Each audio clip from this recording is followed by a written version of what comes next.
Hello everyone! Welcome to 57th episode of The Ruins of Warsaw.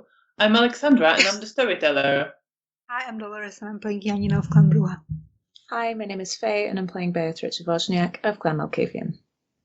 And as always, we have partners acting as Keeper of the Elysium in the chat and taking care of tech for us. Thank you, partners. Thank you all so much for being here. Sorry, where my brain is going weird places today, and I hope that will stop once we get into the episode and I will properly focus. Thank you all so much for being here. We really appreciate you following the story with us. We will start with a quick recap. So last time, Bea and Janina spent most of the night separately, following a short conversation. Janina woke up with her lover, Nastia, and said goodbye to her as Nastia was getting ready to return with the Bruja primogen Zygmunt to his house. She was, however, still not doing very well. In her sleep, she was shifting with tension, and she asked Janina to come visit her at Zygmunt's place. Janina said that she would, and worried about Nastia, still got to some of her other tasks.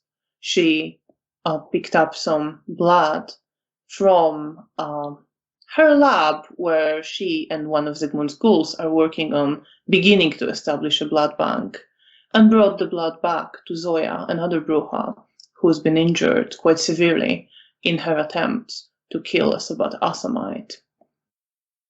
After that, Janina went to a different hospital to pick up Hannah, her ghoul, a woman whom Janina saved from a revenant of Azimishi. She brought Hannah back to her and Bea's haven and revealed to her the truth about who she was and how she pretended to be someone else, and about what has happened to Hannah, and some information about kindred society in general. Hannah was rather distressed by all of this, and guided by some instinct, wanted to run away, but her legs were still a bit injured. She couldn't quite get away, and in the end, the blood bond binding her to Janina also did its work, and she stayed, although very much torn between being frightened and hurt by being deceived and wanting to be with Janina and not wanting to disappoint her.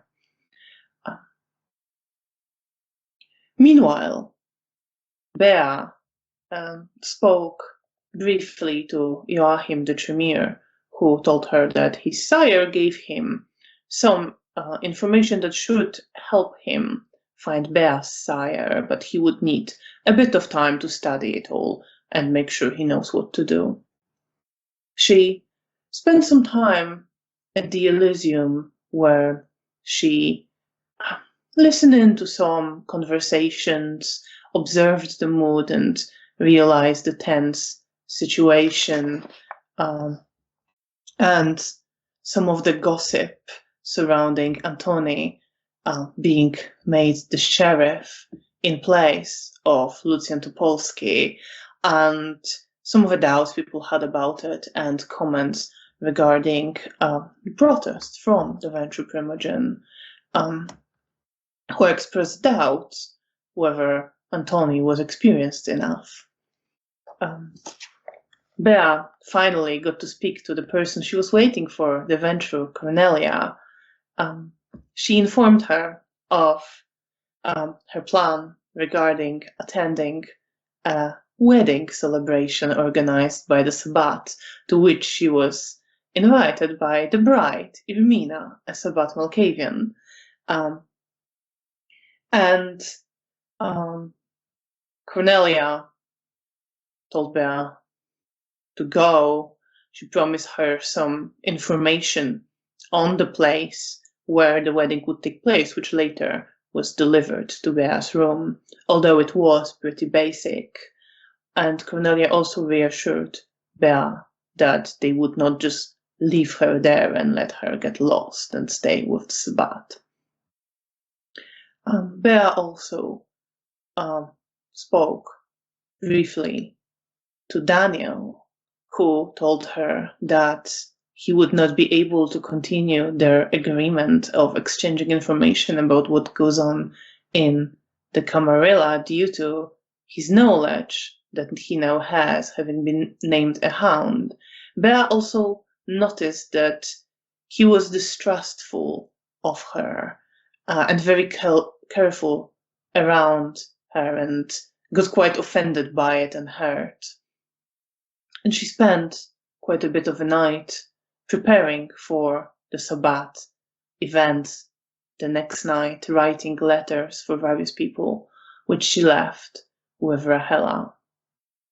And the following night, Janina left her ghoul on her own on Hannah's request for some time to give her time to adjust. And she endeavored to visit Nastia, but first she stopped by Hotel Bristol to speak to Bea, who was just getting ready to attend the Sabbat celebration. And this time, Janina noticed that Bea was stressed, and they had a bit of a conversation. Janina got a bit worried about Bea thinking she's overworked, and but Bea didn't quite reveal what she was up to and what she was planning to do. And when Janina was about to leave, Bea saw darkness wrapping itself around her, similar to what she'd seen around Nastia before. And she told Janina to be careful, but Janina nevertheless left Hotel Bristol to go to Sigmund Reit's house and meet with her lover. And that's where we ended. And that is where we will pick up with Bea. Bea. Janina left. You were planning to feed on the way, if I remember correctly. Yes. You feel like you should be leaving fairly soon to get to Szczęśliwice garrison in time. You know it's a long walk. It will take you around 2 hours, you think, with the snow and a lot of the city lying in ruin, some rubble still covering some of the less frequented areas and streets. Okay. I guess I head out then. You head out of the hotel. It is very calm night in terms of the weather. There is a little bit of moonlight, and it is reflecting off the snow that's covering the streets. It's not snowing at the moment. It's just calm, white surroundings around you as you start walking through the city, and you are looking to hunt on the way. Yes. What's your approach? Do you just look around for somebody to surprise? Pretty much, yeah. Then roll your wit and alertness with difficulty 7. Excuse me while I fire all my stationery across the desk. That is 2 successes. 2 successes. So not immediately, but it is a long walk, and you can keep an eye out. And eventually, you find something you almost missed. But you notice a makeshift tent that someone has set up in a building that is partially collapsed. There is still some of the walls standing, and the tent the coverings of the tent are positioned around the walls to give maximum insulation with what is possible. It is not fully closed. You see one side is open, and you see there's someone sleeping in there, wrapped in blankets. Okay. In which case, I would like to wrap myself in a cloak of obfuscate and go for it. No problem at all. So you come up, and you see it is a fairly young-looking man, maybe around 30 years old. You see his breath forming in the air as he's breathing in and out. And he's asleep, and with obfuscate, you can easily feed. Okay. I lean down and sink my fangs into his throat then. How much do you take? 2, if I don't have to roll. You're at 6 out of 12. Yes. 12, yeah. 12. Please roll Yeah. your self-control. Difficulty 6. Okay.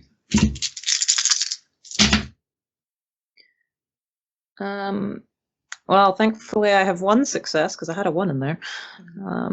But you have 1 success, and that's enough. So you can take 2. Okay.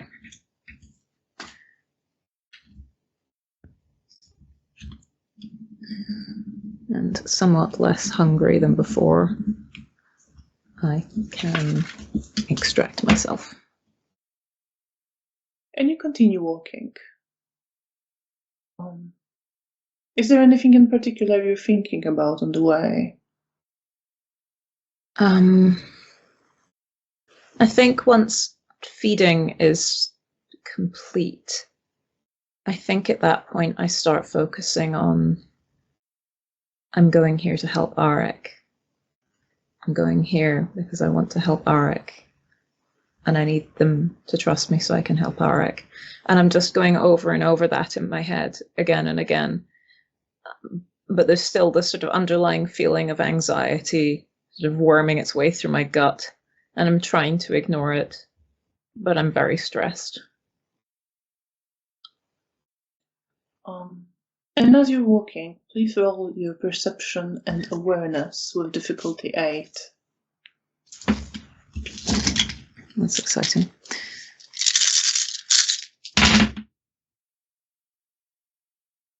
No. No, I will not do that. After the 1, that is 0 successes. Then you don't see anything. You just keep walking. Great. Stressed, focusing on wanting to help Arik. Meanwhile, Janina, you are also walking through the ruins of the city. In the direction you know, you pass several places that carry various memories. You walk past the school where Zygmunt and Nastia sheltered after they got attacked when they were coming to Hotel Bristol. Then you pass the place where they were attacked. You remember being around. They're looking for them, meeting Nastia at the school where they hid. And then you keep walking, and you walk past the Łazienki Park on your right, where, Anarchs used to have their haven, and where Mara died. Is there anything in particular you're thinking about on the walk? Are you being more careful after you told Bea you would be? Yes, I think I am more careful because I promised Bea, and if she saw the darkness around me, then I guess I have to be more careful, not be stupid. And I think I'm being careful, but I definitely think about Mara and what happened with the Anarchs and how things used to be different before we found the hotel. And that's probably what I'm thinking about as I'm walking. And you're walking quite carefully but confident about the route you've walked it a few times before. And without an incident, you get to the Professor Street where Zygmunt's house is. As you come up to the house, a woman you've seen here before opens the door and lets you in. You know Nastia has a room upstairs. Then I will nod at the woman who let me in and I will go straight to Nastia's room. As you start to walk up the stairs, the door to the living room opens, and you see Zygmunt in the doorway, who's smiling at you. Janina, good evening. Good evening. I'm glad to see you stop by. Yes, of course, I wanted to see Nastia. He just smiles at that and nods and looks at you for a moment and then says, "There is no rush, but I'd like to speak to you before you leave." Do you want me to go talk to you now or on my way back after I speak with Nastia? There is no rush. I know All right. Nastia is waiting for you. Okay, then I will. Will you stay here in this room? Yes, I'll be in the living room or in my study. Then I'll find you here. Thank you for letting me visit. Of course. Now you go ahead. I'm sure she really wants to see you right now. Okay, And he's thank you. kind of smiling, but there is more serious note in his voice as well. I smile at him back and go towards Nastia's room. And you come up and you see that the door is like just slightly open. It's not properly shut. I will knock. Is there? It's me, Janina.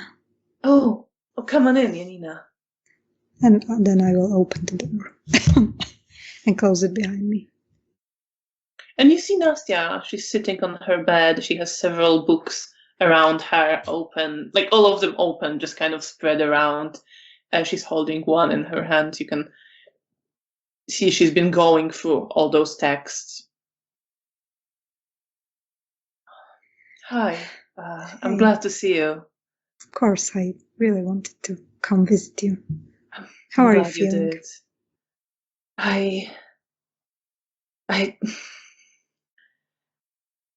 I mean, I'm not too bad, really. I'm just nervous. I told you I don't remember my dreams. I just wake up really anxious, and I think even that's less stressful than knowing that it happens, if that makes sense. I keep thinking about it. I will sit next to her and hold her hand. I know it's scary. But I'm sure everything's gonna be okay with you. I protect you. She smiles at that. I'm glad you're here. Me too. What are you up to? She kind of glances around at the books, and they are, as you look, in various languages. None of them are in Polish, but from just looking at the words, you would recognize that she's reading about hypnotism. Oh, sounds interesting. Did you learn anything interesting from it? I don't know. I've been reading about hypnosis, and I've read some people claiming that it can restore memories and take you back to your childhood and earlier days, but some say it's not true at all, and it can't do that. And then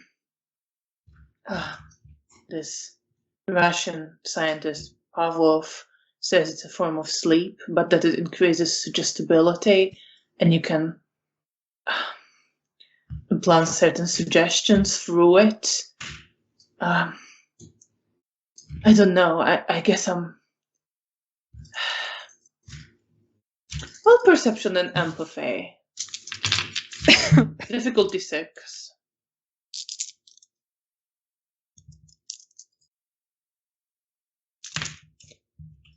Uh, 3 successes. So as she says, like, I guess, and then she kind of stops and thinks on what to say next. You see that she almost is unsure, like, herself, what she's looking for. There is a purpose to it, and there is something that she wants to find that's driving her to explore it. Do you think that someone might hypnotize you? I don't know.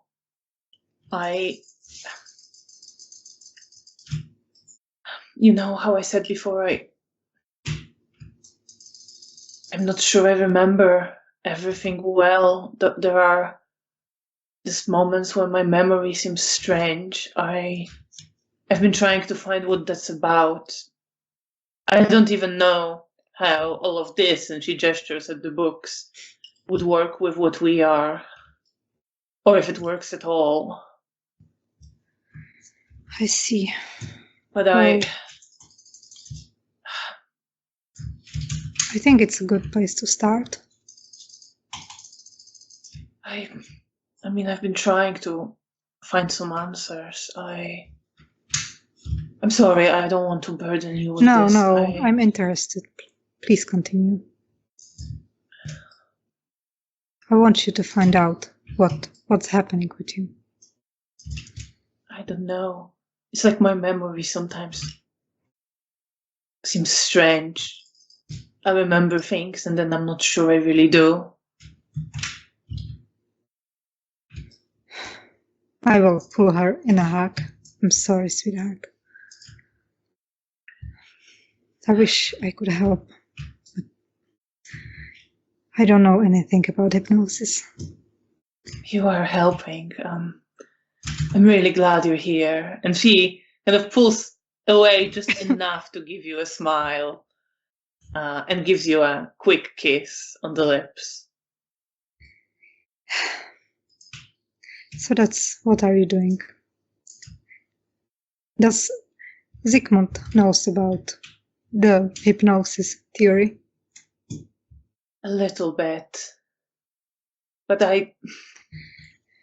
not quite. I mean, I told him I'm interested in it. I didn't quite tell him but I think he might suspect that's what I think anyway. I don't want to.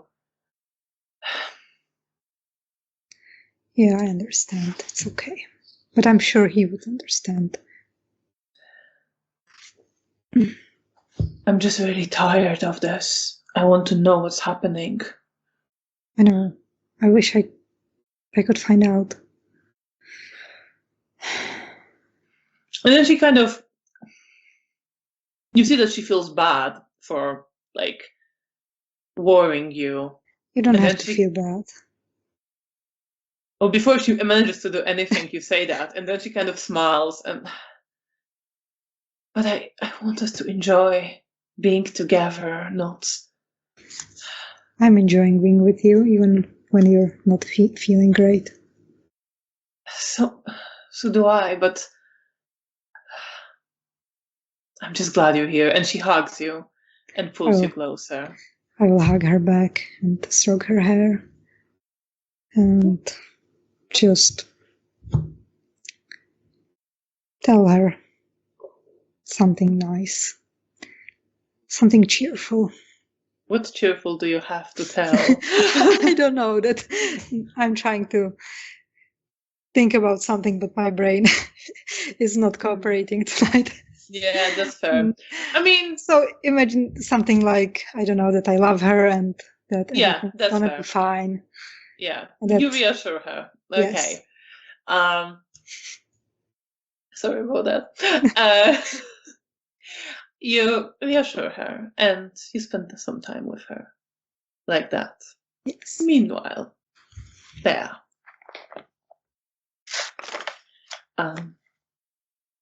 Finally, you arrive at Szczęśliwice Garrison. You see in front of you quite dark, mostly empty space. It is covered in snow, and again, most of the light comes from the moonlight that's reflected off it. You see the whole area where the garrison was, is mostly abandoned, mostly empty. There are some bushes and not very tall trees still growing here. There are some trees that grew here before and have fallen or been knocked down. In the distance, you see a low, just ground level building of the barracks of the garrison with its multiple doorways and windows. It's pretty dark here, but you can still mostly see. I might activate heightened senses and increase my eyesight just so I don't trip on any rubble or anything. And start making my way forward. Have I messed with my head enough at this point? I would say so. You had 2 hours of a walk. So okay. You tell me what's in your head right now. I think I'm very focused on the fact that I'm here for Arik. And I'm determined that I need this to go smoothly so that I can work with them to get Arik back. I'm scared, but I just need it to work. And I'm focusing on that as I approach the door. So you come up, you see that there are, yes, there are many doorways. They are, like, some of them still have door in, some of them are just kind of, the door is open, or it has been knocked down, or it's there, but the wood is in the state that you can, like, easily push through it. You see there are various doorways and multiple windows as well on the side, and they are each 2 under one decorative archway. As you're approaching, you do see some just footsteps in the snow running around this area, but you don't see anybody. Okay. Is there sort of like a main footpath, like footfall, that sort of is heading into the building that I could follow? Not really. There is definitely, there are footsteps leading into few of these doorways. Okay. So someone has been passing through it. Some of them are almost cutting across. There are also footsteps that end suddenly. Okay. Can I hear sounds of anyone at all, or? Roll your perception and alertness. Difficulty 7.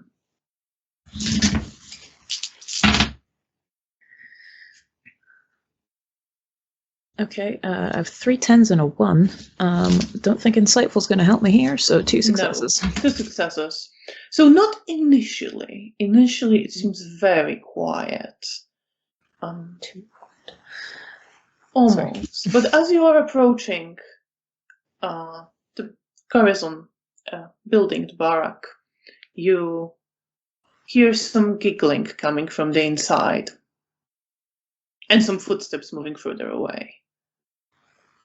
I guess I'll follow the ominous giggling in the abandoned building, and see if that leads me anywhere. So you walk into the building, and it is completely dark here. You can barely, with your supernaturally increased eyesight. You can barely make out shapes of arched ceilings, some of the walls, but you have to feel your way moving here, and you hear some giggling coming from the other side. And then someone just saying, "Be quiet, we're meant to be quiet." Okay. I'm very uncomfortable. I will continue onwards then, looking for people. So what you can do is to walk. It is a building that's fairly long, so you can, and you heard giggling from one or the other side of this length. So you can either go left or right, or you can go straight through to pass through this building to whatever is on this other side.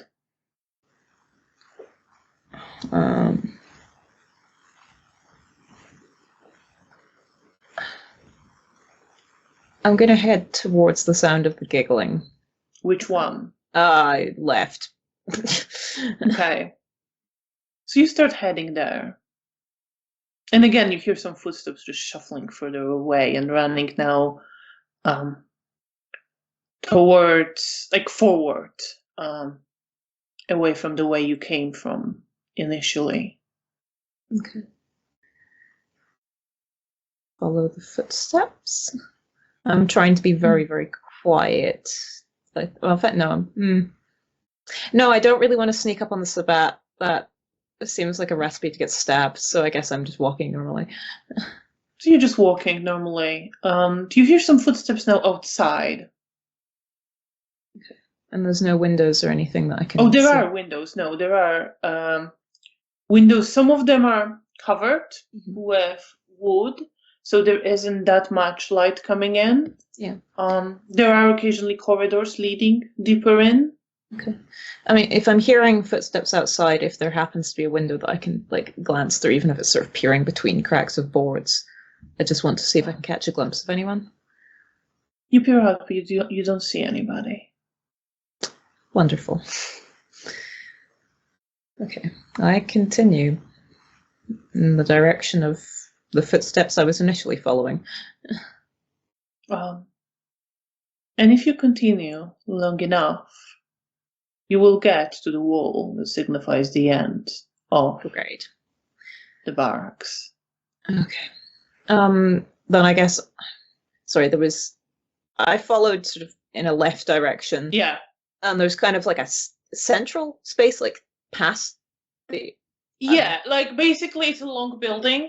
There are many entrances from one side, and then there are some exits from the other side, but it is very long in length. I guess I'll try and exit out the other side and see if there's something on the opposite side of the building, because this is getting silly.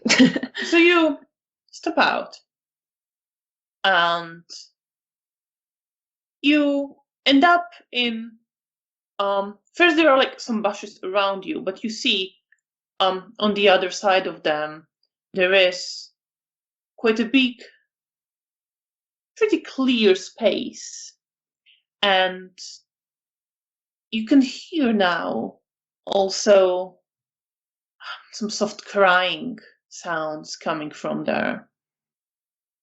From the bushes? From not the bushes, from behind the bushes, from the cleared out area. And as you, I assume, look out from the bushes. So what you see is this area where there are several of things prepared there. There is, to your right, kind of in the center and away of this cleared out space, an altar, makeshift one, looking very quickly constructed, covered with a piece of cloth. And near it, there is a hole dug in the ground and a shovel just stuck in there. There are also, throughout the space, just piles of wooden planks, some furniture, and there are people closer to the walls of the barracks.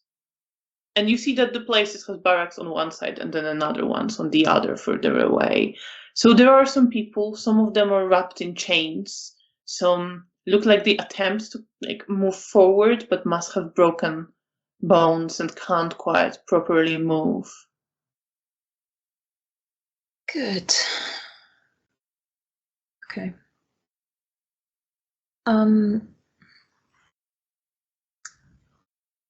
Sorry, I'm just trying to remember the names of. Could I try and use aura perception and see if anyone here is kindred?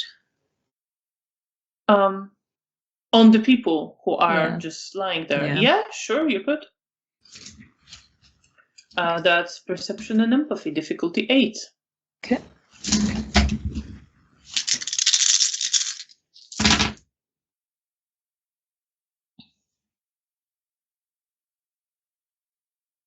Okay. That is a ludicrous number of successes for something I didn't need ludicrous numbers of successes on. That is 6 successes. So you see that all the people you can see here are human, mortals, and they are terrified. And they are in despair, they are in pain, they are in blind panic, some of them.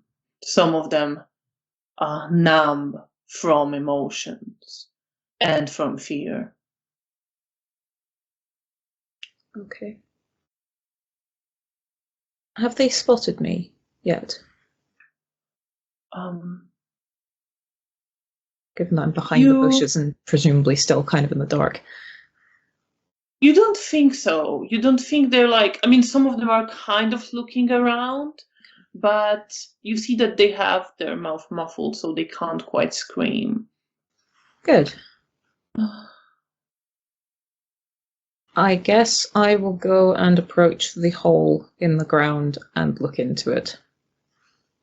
So you approach the hole in the ground, you look into it. What are you thinking?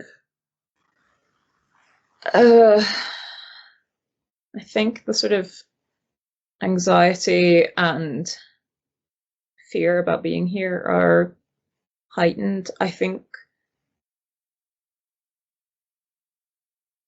I have a sneaking suspicion that none of these people are going to make it out of this event alive, and that makes me very uncomfortable. And as you're thinking that, out of the blue, someone you could not see pushes you with great strength inside the hole. Figures. I can make you roll a contested strength roll if you'd like. Sure, it would be funny. Roll your strength and brawl. My strength.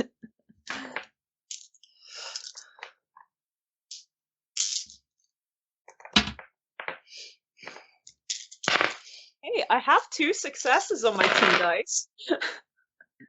I don't think that's going to help me. Nah. Didn't think you go into the hole. The hole. So you fall down out of the blue, not having seen the person who pushed you in. Yep. And you feel someone start just throwing some ground onto you, and you hear laughter. Okay, can I try and get out of the hole? You can, but we'll get to that in Fair a enough. moment. Yay! Meanwhile, Janina. You spend some time with Nastia, consoling her. She has eventually calmed down a little bit.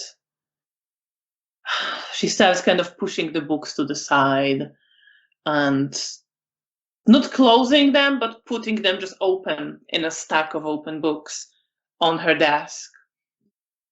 And just saying, I have to leave it for now. I keep going around in circles. Is there anything I can do to help?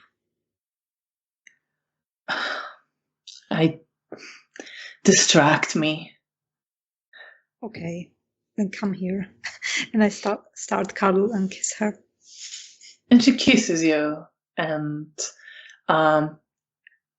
reaches for you and leaning quite forward, as she usually is, caressing your body, removing your clothes. Yeah, I like that. Are you into it this time? You weren't last Yeah. time. I am. I want to distract her. And right now, we are in a safe place and everything's fine. I really want to distract her and myself too, because I'm worried about her and Bea and myself.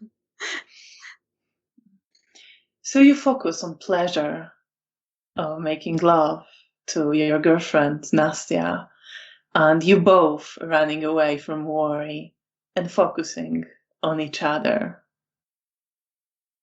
And you spend some time pleasantly escaping. And then I imagine you cuddle as you usually do. Yes. Afterwards. Yes. And after we cuddle for a bit, then I just start to sit down and dressing up again, and I look at her and I tell her that Zygmunt wanted to see me.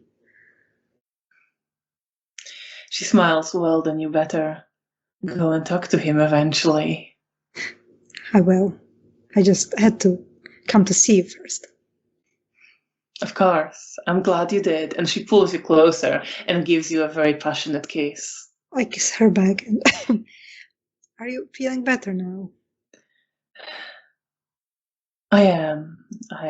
Is she alone? I'm really glad you. She's like, you saying it kind of reminded her of everything a little bit. Not like, hugely, but clearly as you're getting ready to go talk to Zygmunt, some of that is returning. But she is not as frantic and preoccupied as she was. She is more grounded, more relaxed. Okay, I will kiss her and then kiss her on the forehead. I will come to see you again. Okay, I don't know are you coming to the hotel tomorrow? I'm not sure. Okay, I don't know what Zygmunt's plans are. If I can see you tomorrow in the hotel, I will come here to see you. Thank you.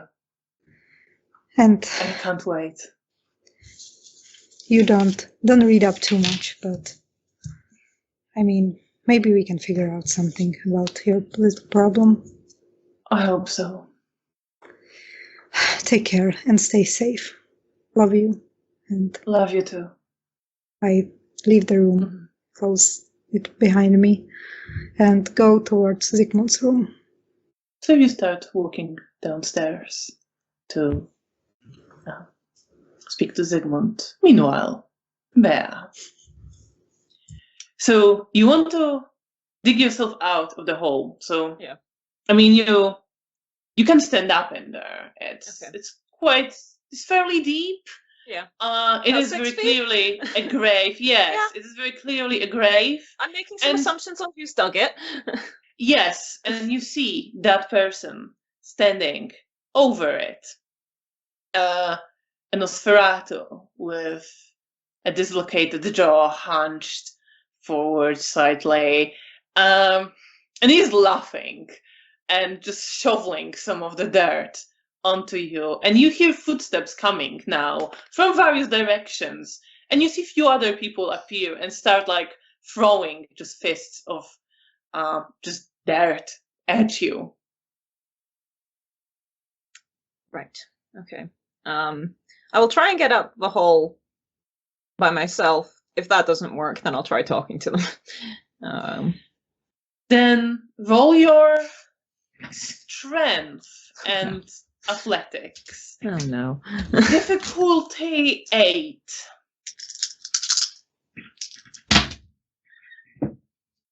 Well, that ain't good. No. Oh, that's an 8, not a 6. 1 success. 1 success. So you start digging yourself just out. It is quite slow, but no one is like getting in the way. You see someone like throwing more dirt in your face as you do it. You almost fall, but you manage to crawl out of there. Your outfit gets a little bit, well, a lot dirty in the process. You are like some of your face, your hands definitely are covered in dirt. But you do crawl out. And Gravedigger steps out of the way, letting you crawl out. And as you stand up, kind of pats you quite strongly on the back, pushing you away from the grave now. And just laughs.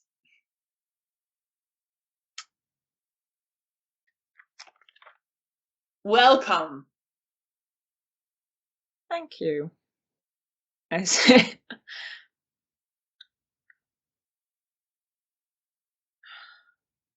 Wonderful start to a celebration. Oh, I think so. I'm glad you agree. I give him a smile that's not that amused. But I'm trying to be polite. He looks at you and kind of throws his arm around you almost immediately. Through your self-control? Self-control. Yeah. Difficulty 7 normally. Would you say it's 8 in this circumstance? Has he directly tortured me or just my friends? Just your friends. Just my friends. Yeah, I guess let's just make it an 8. It makes more sense. Why not? Oh, I'm good. I've got 4 successes. So you don't flinch. Yeah. As he wraps his strong arm around you and pulls you a bit closer, and then looks to you. Well, I'll introduce you. Let's have a walk around. And starts leading you towards some of the people who you see now after you dug yourself out, lost interest, and some of them have dispersed. Okay. My stress levels are definitely up, but they haven't chosen violence yet, so could be worse. Could be worse. Could be worse. It can always be worse. Janina. You get to the living room. You see that Zygmunt is sitting there. You enter the room. He's sitting, Zygmunt, by the table, closer to the window of the room, reading. And he, much like Nastia, has several different books and scrolls spread out in front of him. You've been to this room a couple of times, you know. On its other side, there's Zygmunt's study. There are many bookshelves, both in the study and here. And there are 2 portraits here.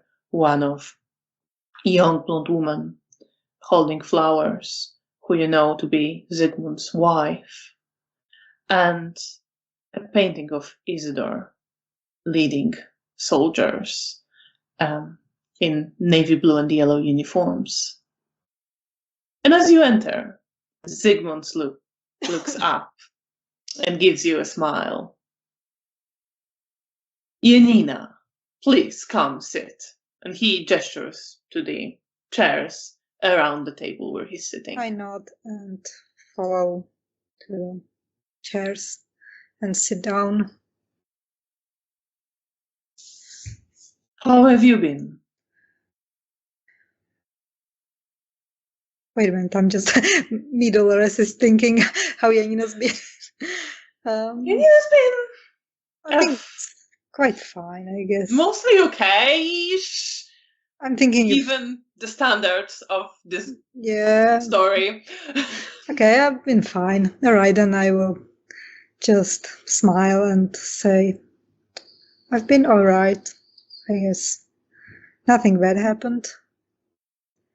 Not telling him glad. about the person I killed and didn't feel bad. Not telling him about that. He just says, well, I'm always glad to hear news like that. But moving on to less pleasant topics, have you seen Zoya? How is Yes. she doing? Well, I think she's maybe doing a tad bit better, but I don't know, she still seems pretty in pain. Have you figured out how to help her? I'm working on it. And you see he kind of glances over the texts in a manner similar to how Nastia would just glance over the vast array of things they're both consulting. And you see these texts are all written in scripts you can't read. And he says, I know she was touched by an Assamite who gained some control over her Vita and is using it against her. There must be methods for counteracting that. I haven't discovered it yet, but I'm certain someone has written down the answer. All right. Is there anything I can do to help? Keep an eye on her. If you can help her get a supply of blood, All right. that can help her stay strong.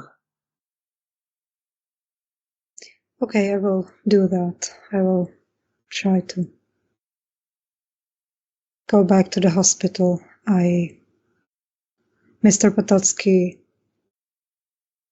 I taught him how to extract the blood, and I have someone who can help him with it, hopefully. Excellent. I knew this project was in good hands with you. I'm trying to keep myself busy.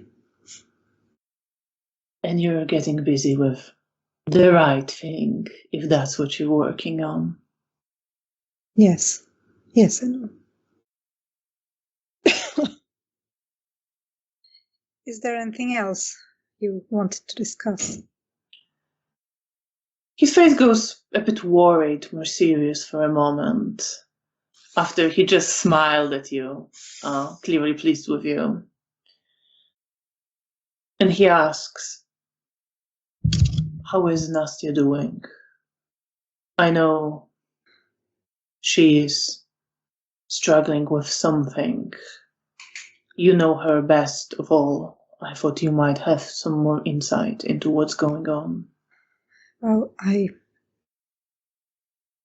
she struggles with her memory, and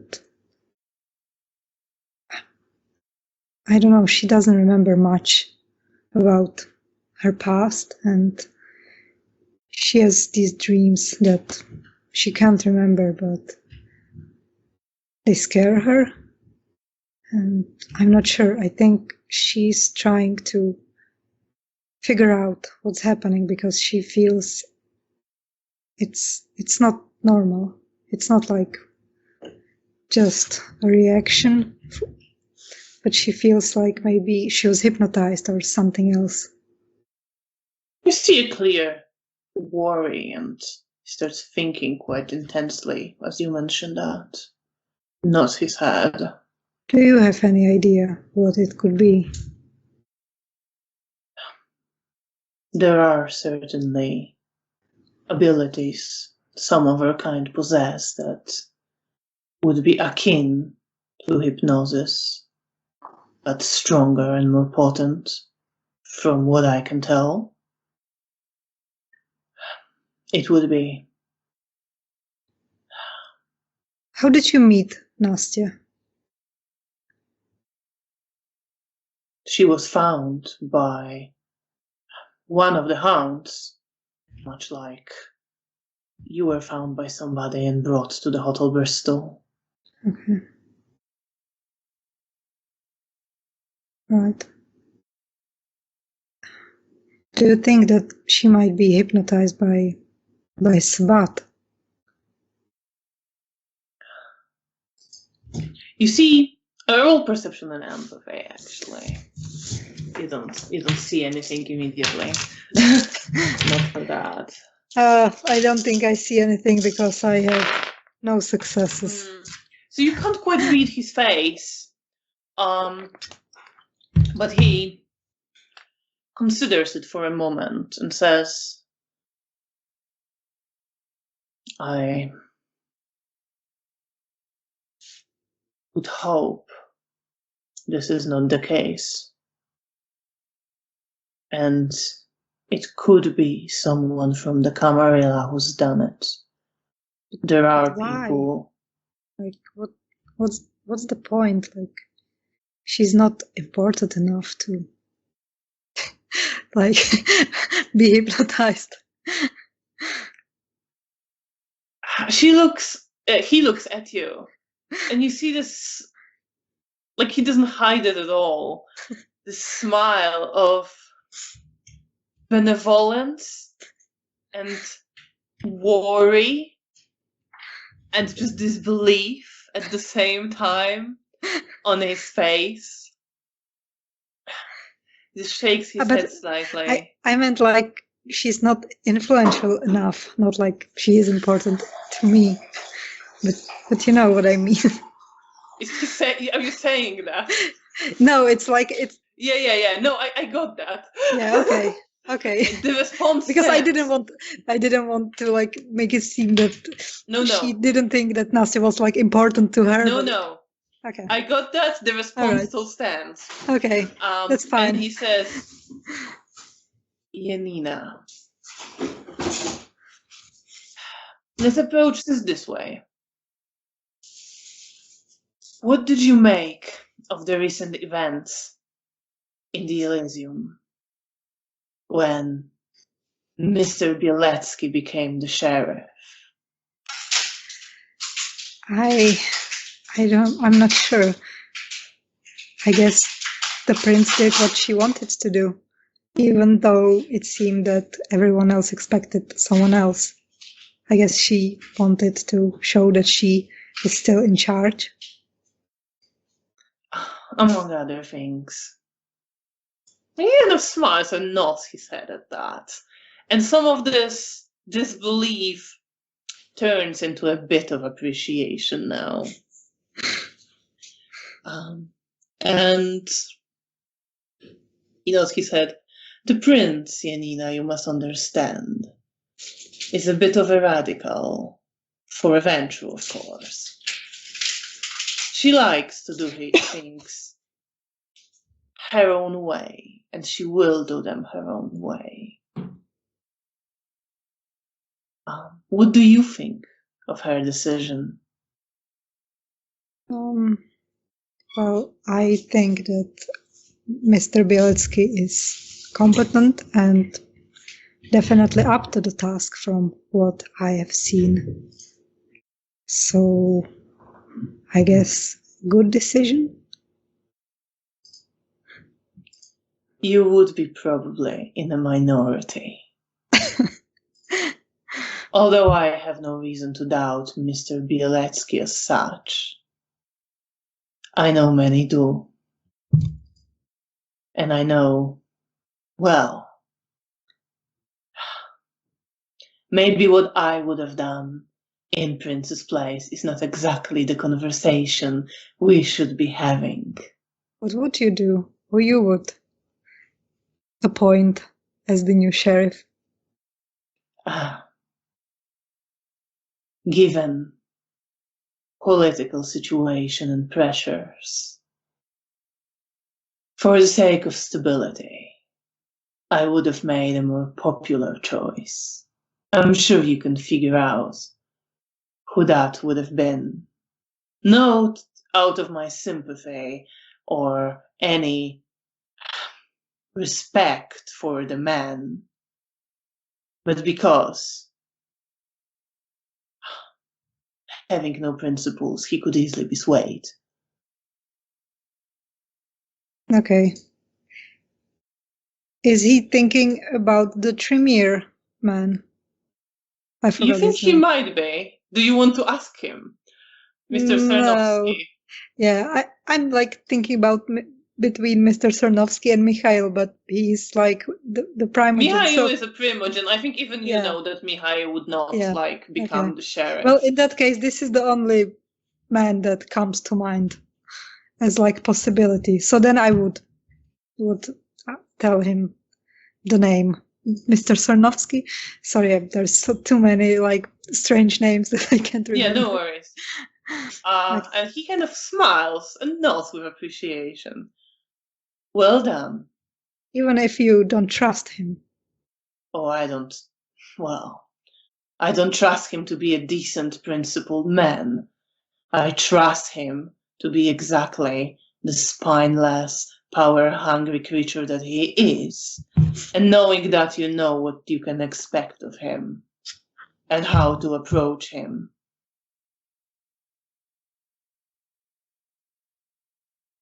Do you But think that's there will not be like retaliation towards the prince's choice?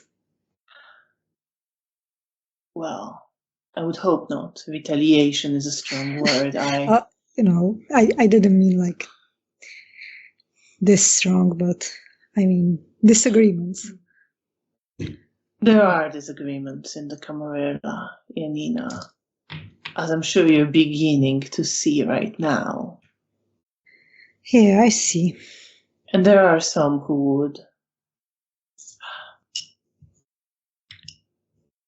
especially knowing certain worries I might have around Nastia and some of the things were said and some of the worry they observed in her, who could use that as a cover to move quietly, using her not because she is influential herself, but because she has ties to me, and from me to the prince. Okay, that makes sense. But what you said before, and you see his face goes kind of dark and serious at this, would be much more worrying. And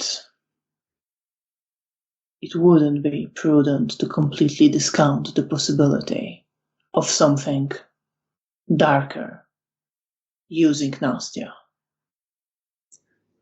But what can we do to help her get rid of this, to free her? He thinks for a moment. Well, I suppose someone of similar talents could help.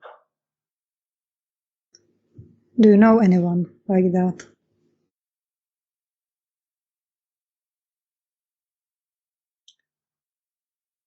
He considers for a moment, and you actually didn't roll well, so you don't know what he's thinking about. But he does think about something for a while. Okay. And then he just says, I will need to speak to the prince about this. All right. Okay. All right, I feel better now that you're up to date with what's happening with her. Thank you for telling me, Janina. I know she might doesn't want to trouble you with it because she knows you have other things, but I don't want anything happening to her. Neither do I. I want to protect all of our clan. I know, and I appreciate that.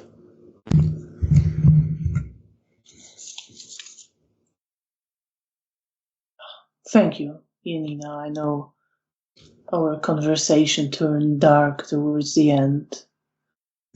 It's all right. I enjoyed talking to you.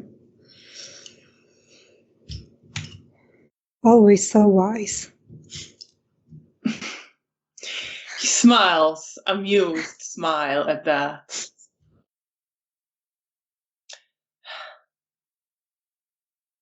Well, I'm glad at least you're willing to listen to some of the wisdom an old man like me has to share. Of course I am. Thank you. I want to say something funny, but I won't. I will keep it down. In this case, Zygmunt says thank you for looking out for our clan. Of course, I'm gonna try to procure more blood for Zoya. Thank you, Janina. All right. Are you coming to the hotel tomorrow? I think I will. I think we should. Okay. Then we will see each other there. I'll see you there. Okay. Then thank you for talking to me, and stay safe and keep an eye on Nastia. Stay safe, Janina. I will. Have a good evening. You too. And you leave. Yes. So you move to leave. He's leaving from his house. Meanwhile, Bear.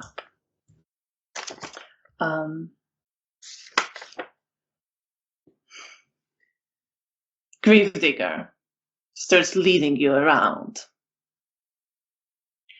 And as he does, he leans very close towards your ear and says, "So, I heard you're thinking of defecting."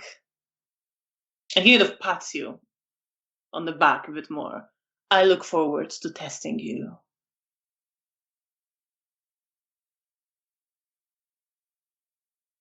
Help Arik.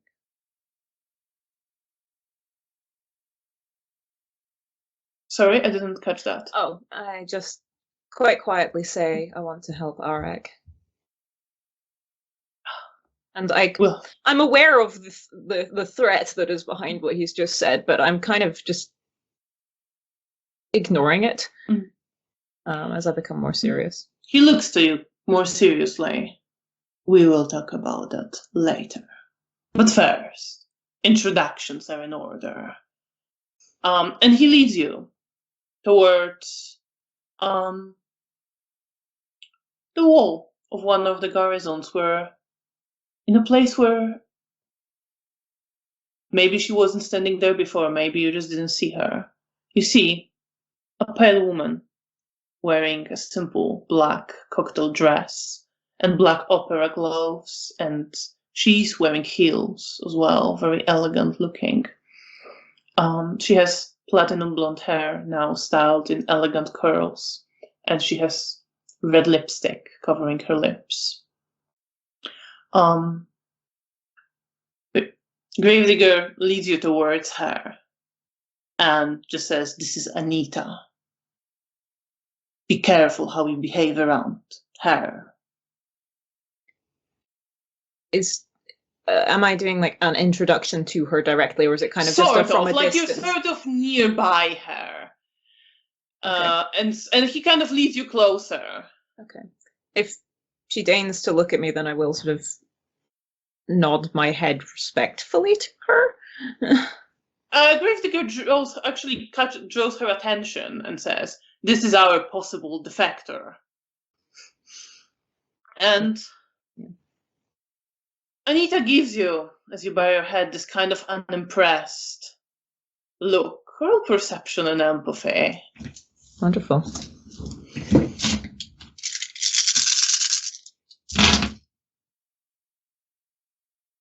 Difficulty 6. Does insightful apply here? Yeah. Oh god. Maths is not my strong suit. 2, 4, 6, 8. 10 successes. 10 successes. All right. So you see a lot about her. You do see that first of all, as she looks at you, she definitely has some kind of expectation to do with you. And maybe because you roll so well, you see there is a little bit of hope and a little bit of sense of something that needs to be done. But she's also quite blatantly, almost like wanting to show you this, still undecided on whether she trusts you or whether she should just kill you right here, right there. And you don't see in her like this readiness to move right now, but it is something very much on her mind. She is not fooled, not convinced by your presence. She's going along with it for some other reasons. There is a bit of tiredness in her. You also get the sense that she isn't really interested in anything that's happening here right now, but she feels like she should be here. So she'd rather be somewhere else. And you also get the sense, because you had 10 successes, and it's something you almost missed, but then you feel like underneath it all, her mind is somewhere very different, and she's waiting for something. She's thinking about something. She's kind of hoping for something, for someone. Okay.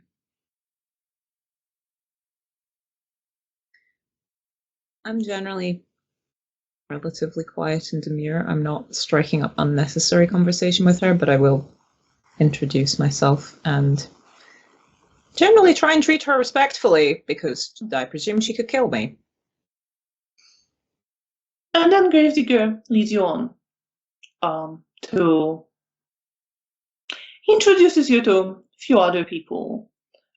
You see there are like maybe 10 people around. Some of them he just kind of points at and doesn't really seem that much interested in them. Roll your perception and etiquette with difficulty 7, actually. Perception and etiquette. Difficulty 7? 7. 2. So you do see very clearly that some of these people, like vast majority of people here, like he's clearly a bit differential towards Anita, but not like excessively so, just maybe a bit just wary of her. Yeah. And all of the others, they don't seem that important. Some of them he mentions almost as if like they were an afterthought, like he's ready to forget about them, doesn't really treat them as people he considers worthy of introduction or talking about. There are 3 people who stand out a little bit, who have a little bit more of a status that he points out to you. Kind of the way he does it is he leads you closer to them, and he doesn't quite take you to speak to them, but he speaks loudly enough that they might hear what he is saying. Okay. And the first such person is a Nosferatu woman who looks to be like her body is looks quite heavy, quite bulging with something, maybe some pus, maybe fat, just lumps of it that disfigure her whole silhouette and appear to be slightly shifting under her skin as she's moving, and some of the substance is also oozing out through her pores, and she's completely bald and slightly hunched. And she is introduced as Danka, and Gravedigger says that she caused quite a stir among some fancy people at your hotel, but fortunately for your kind, they didn't leave to tell the tale. And then he looks at her a little bit and says, magnificent. And you can see that he doesn't quite necessarily find her magnificent as such, but there is some pride there. Okay. Good. Another person he points out is a fairly young-looking man, maybe in his early 20s, who is wearing what looks to be torn and dirty remains of a Soviet uniform. You can still see a red star on it. Okay. And he's introduced as Yuri, and Gravedigger tells you that his claim to fame is that he got thrown against the walls by that fucking bruja at your hotel, but he survived. Still, he's young, and company of another gangrel would do him good. And then he shows you the third person, who he introduces as Janko.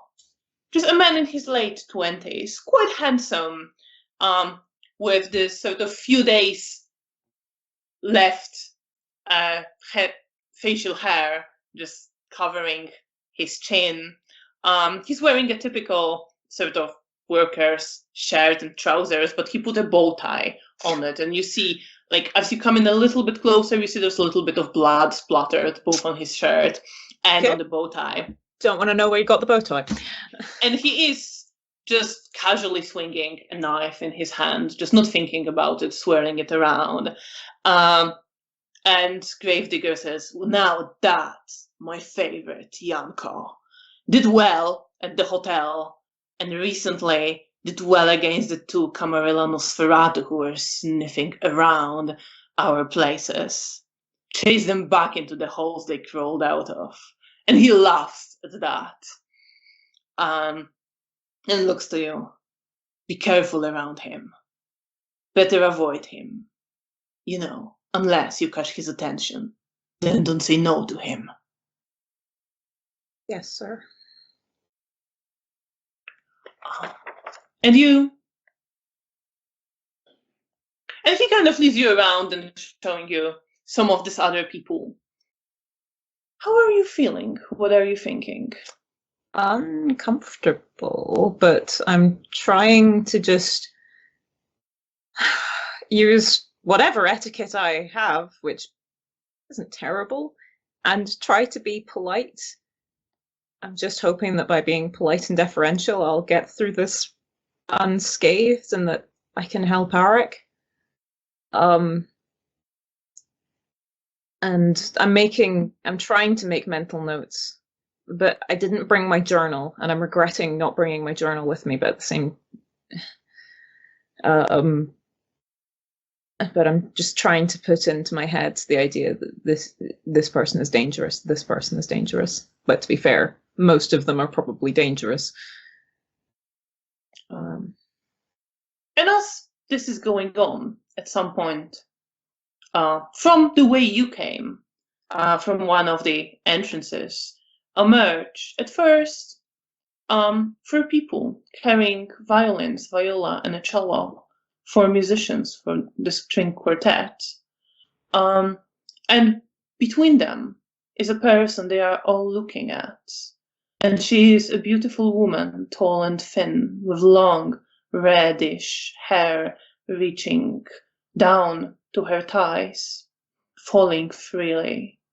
And she is dressed in, not quite a dress, but an outfit made solely of jewelry connected with various chains, all in a fin de siècle style of swirling motifs and floral motifs, emphasizing the gentle curves of her body. Very revealing outfit with bracelets wrapped around her hands. All of this is in this gold, reddish gold metal that matches her hair, both in the light of the moonlight, just glistening. And she's walking forward, and few people glance towards her as she just makes her way towards the altar. And behind her, you see, following few steps back, Ziemowit in his jacket of flesh, following her and looking directly at her. Okay. I am feeling suddenly even more afraid. Meanwhile, Janina. You step out of the living room of Zygmunt's place, and you are about to head for the door when you hear Nastia's voice coming from the top of the stairs. Janina? Yes? She's kind of standing there. You see that she just has a nightgown on that she must have put on. And she's looking at you and she's trembling a little bit. I will run up to her and hold her. Is everything okay, Nastia? What's going on? I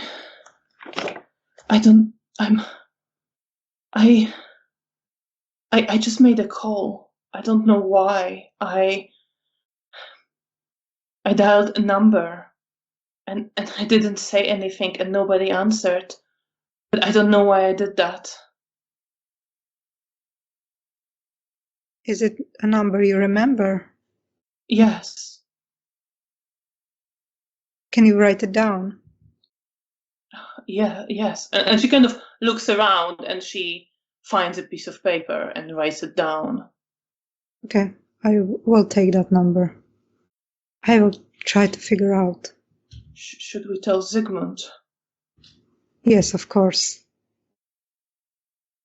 I told him about what's going on with you. He was worried. And he wants to protect you, and he will do whatever he can to help you and to find out what's going on. Let's go. Let's go to him. Okay, all right. And she starts following you, kind of wrapping herself in her dressing gown. And I knock into Zygmunt's room again. And he says, "Come on in." It's us. I'm sorry that we are disturbing, but Nastia, and I look at her as I want her to tell what's going on. And he said, "Come on in, of course." And Nastia comes in and she's like shaking and you see that she looks very confused and worried. And she explains the same thing and says that I wrote down the number. I gave it to Janina. And he kind of reaches out to have a look at the number. Do you recognize it? No, but I will have someone find out where the call was made from. Okay. He thinks for a moment.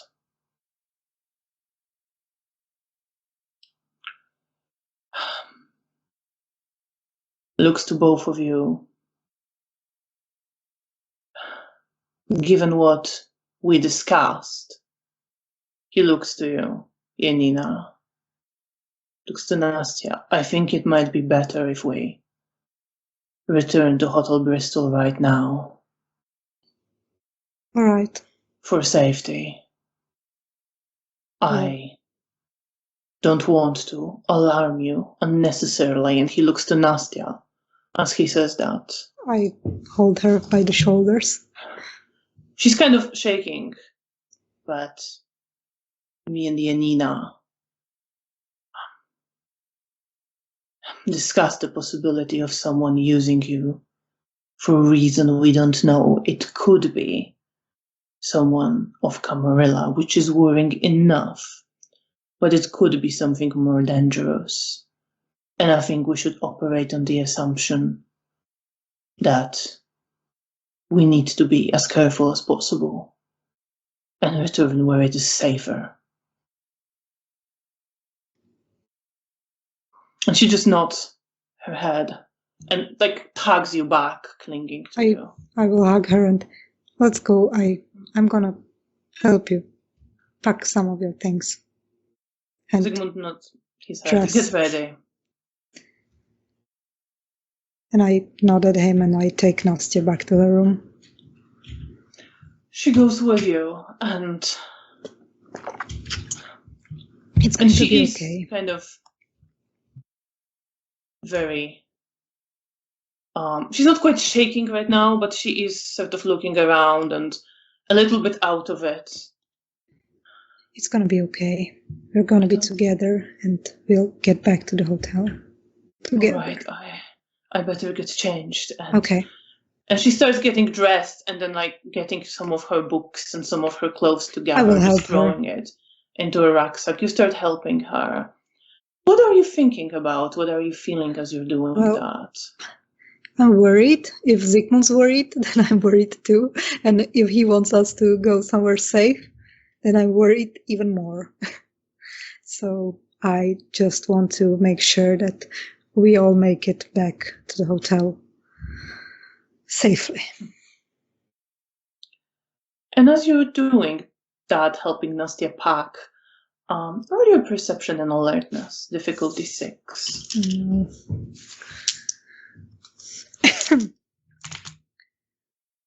Well, it's a botch. So you don't see anything out of the ordinary. No, you are focused on packing and helping Nastia to get out of there. And I think this is a good moment to take a break.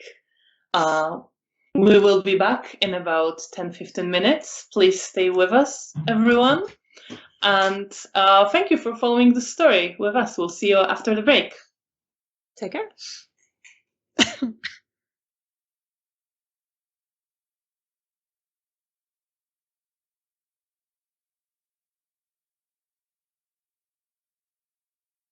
And welcome back. Thank you so much for staying with us.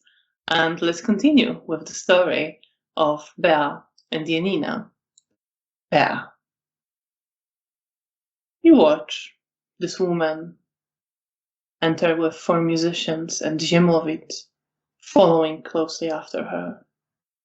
And they make their way towards the altar.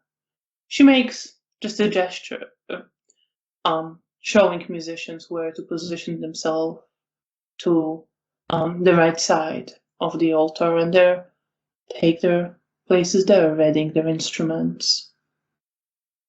And then she steps behind the altar, has a look around, and then looks straight ahead. And at this moment, you feel enthralled by her beauty, and you can't look away from her. And you notice everyone has been laughing and running around, falls quiet, and starts coming closer. And you find yourself desperate not to offend this woman, wanting to stay on her good side, not wanting to contradict her or do anything that would even irritate her. There is a silence for a moment.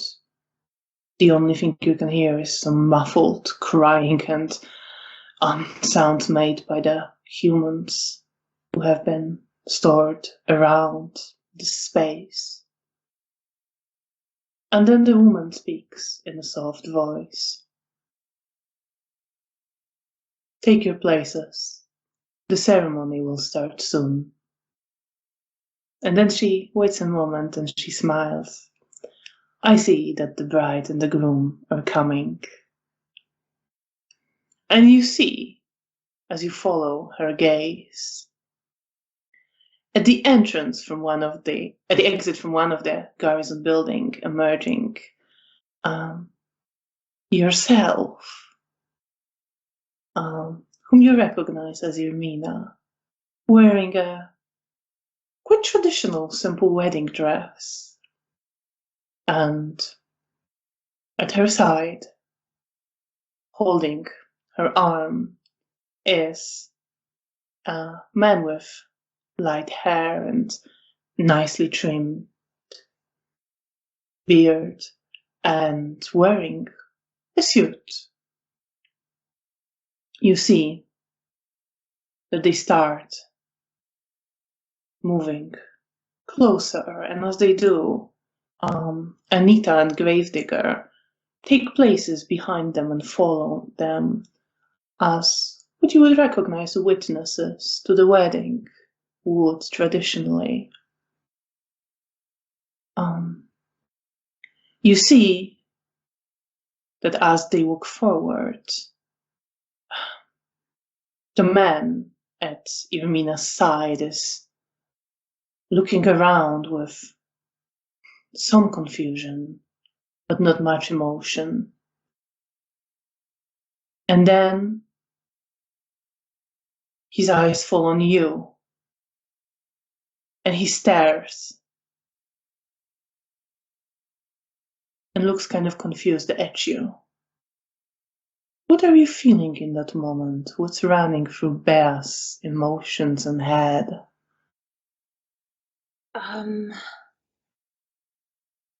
This fear of, I guess, offending anyone with the effect that's over me at the moment. Also, I think fascination with this man. There's something strange about him that I can't quite put my finger on right this minute.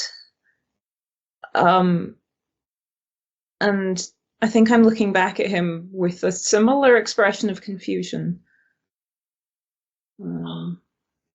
It's that. Irmina lets go of his hand, and you see Anita look kind of confused, not necessarily wanting to intervene, just kind of a bit exasperated and confused and done with this, but trying to put on a neutral face.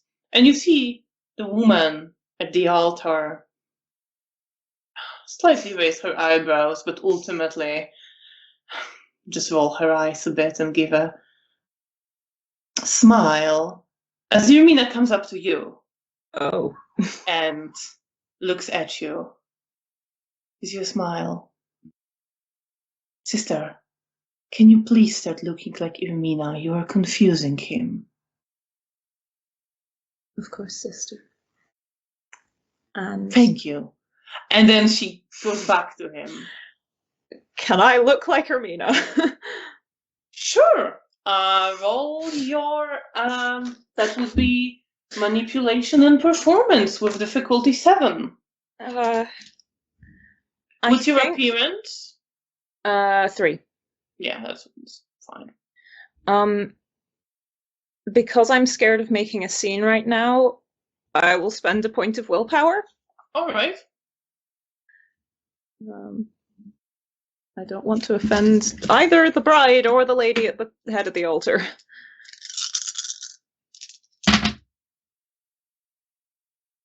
Sorry, what was the difficulty? 7. In which case, that's 3 successes. So you concentrate to change your appearance and start looking quite like Irmina.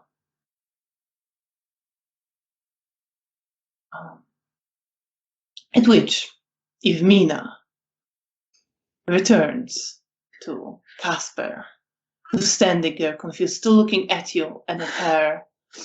And she takes his arm again and gives him a smile, and he smiles at her, reassured. And she continues leading him forward towards the altar until they stand in front of the beautiful woman dressed in red gold jewelry, who looks to them, the smile and nod of her head, and then looks around everybody gathered here, and everyone is still quiet, looking at her and at the bride and the groom. And the woman speaks with a slight, a bit mocking smile. As your usual pack priest is still not well after trying to show us his great strength, I will step in so that we don't have to postpone this joyous occasion on his account. We are gathered here today to welcome to the family Casper, brought to us by Irmina.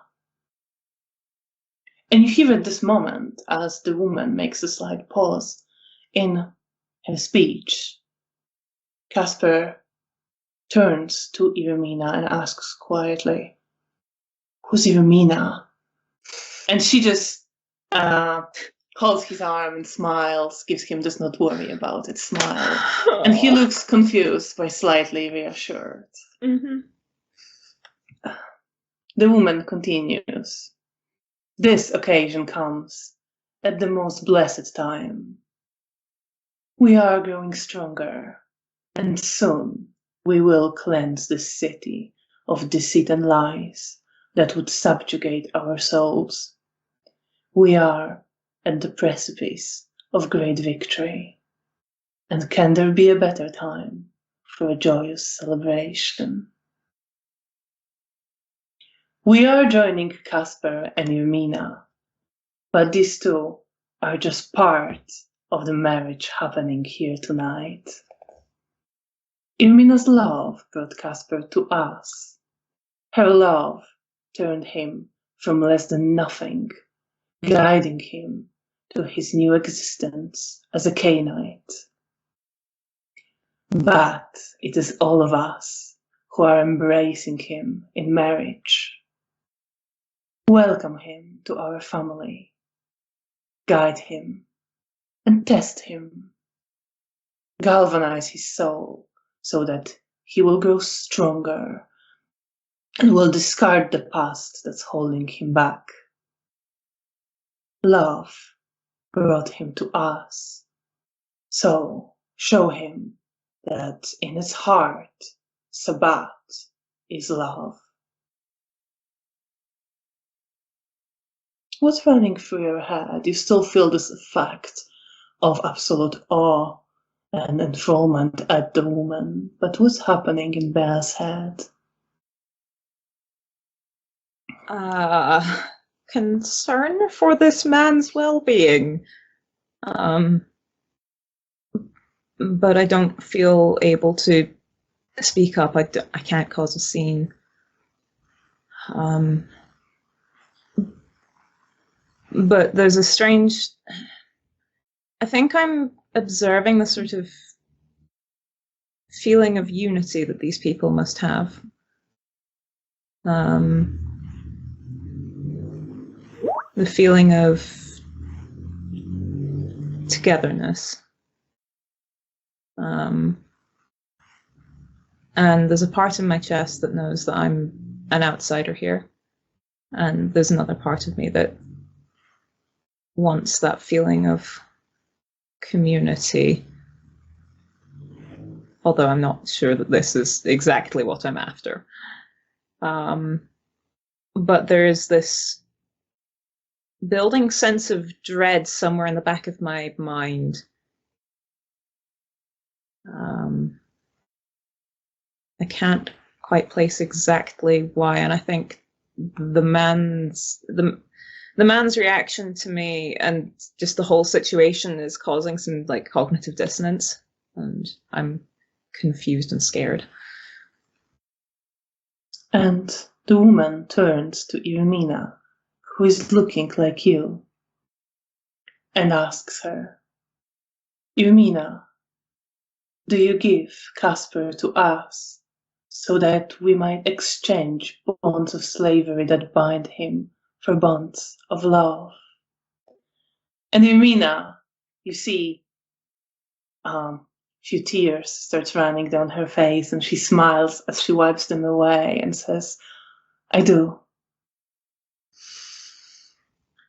And then the woman turns to Casper and asks, Casper, do you take us as your family and vow to be loyal and loving partner to us, for better, for worse, for richer, for poorer, in sickness and health?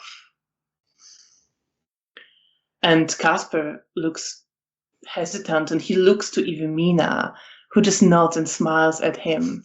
And then he looks back to the woman and says, I do.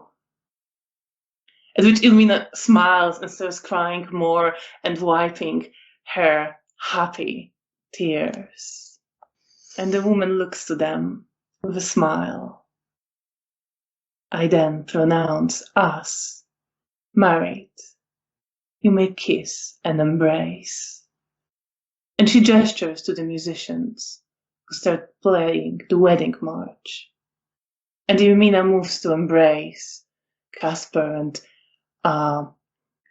kiss him on the lips. But then she slides her mouth down and bites into his neck and starts drinking and drinking and drinking as the wedding march is playing. And finally, he goes completely limp in her arms, and his face goes really pale. And at that, she bites into her wrist and she puts some of her vitae into his mouth, still holding him in her arms and smiling. And as she pours vitae into his mouth, she then gently caresses his face, gives him another kiss on the lips, and pushes him into the hole in the ground as the wedding march is playing. And she takes a bit of dirt and throws it on him. And at that, everyone starts moving to the sides of this grave to start shoveling the dirt back into the hole. What are you doing? How are you feeling? There's this sort of feeling of horror that's just been in me as I watch the life drain out of this man. And I think I'm sort of stood back, partially unsure whether I'm to engage with what's happening next, because I still feel very much like an outsider. And also just processing what I've just witnessed. Roll your wit and etiquette with difficulty 7.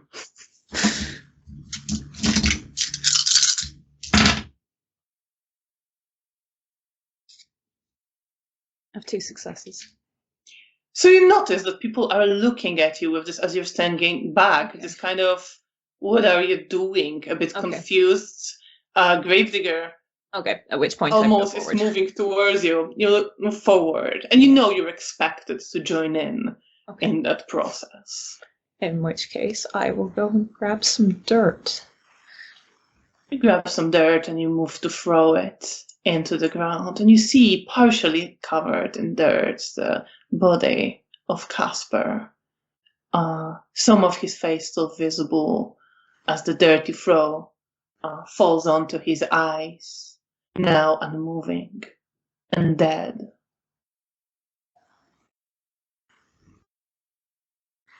And I don't stand there for too long, but I think that image is burnt into my head. And you move away, and other people finish the job of burying him in his grave. And then the musicians start playing more lively music, and people start lighting the pieces of furniture and wooden planks that have been waiting there on fire, setting the bonfires all around you. And the party begins. Meanwhile, Janina. I want to be on that party. But you weren't invited, although Bea could have taken a +1. Yeah, I feel hurt. Well, I'm so Um, sorry. I could be suffering there, and now I'm gonna be suffering. You get in to other suffer with place. your girlfriend. Oh, that's true. Speaking of that, Janina, you are helping Nastia pack. You're putting things in her bag. She's kind of adding some more things. You got really focused on it, on arranging things in the bag to make sure you can like close it, carry it. And then after some time has passed, you notice that Nastia has stopped moving and she just says, Janina. What's wrong? And she grabs you and pulls you away. And you see in front of you, emerging from a shadow in a corner and another from a crack underneath the window, a tendril of darkness, growing from shadows there and then extending from cracks in the walls, from shadows behind the bed, spreading slowly, crawling along the walls, thick, black as ink, almost oily. And they are moving around the room. Okay, I'm gonna try to grab Nastia and just leave the room. I mean, Nastia was kind of grabbing you Yeah, for okay. similar reason, but you do notice, as she pointed out, that outside you don't see the moonlight, you don't see any light at all, anything. It's just the darkness outside. Okay.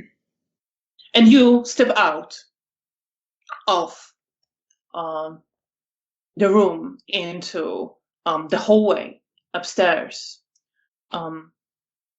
And you see, as you step out there, that the same thing is happening around here. The same tendrils of darkness are emerging from the tiniest cracks in the walls, and they are enveloping the room. Some appear to be hanging from the walls and the ceiling like vines, but they keep slithering and moving.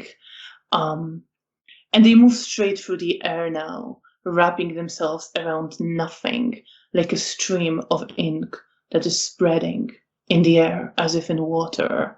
And they're joining together and filling parts of the house with oily blackness. You see them wrapped around the telescope that Zygmunt has there, obscuring the view window and obscuring its lens. You see them start reaching down the stairs.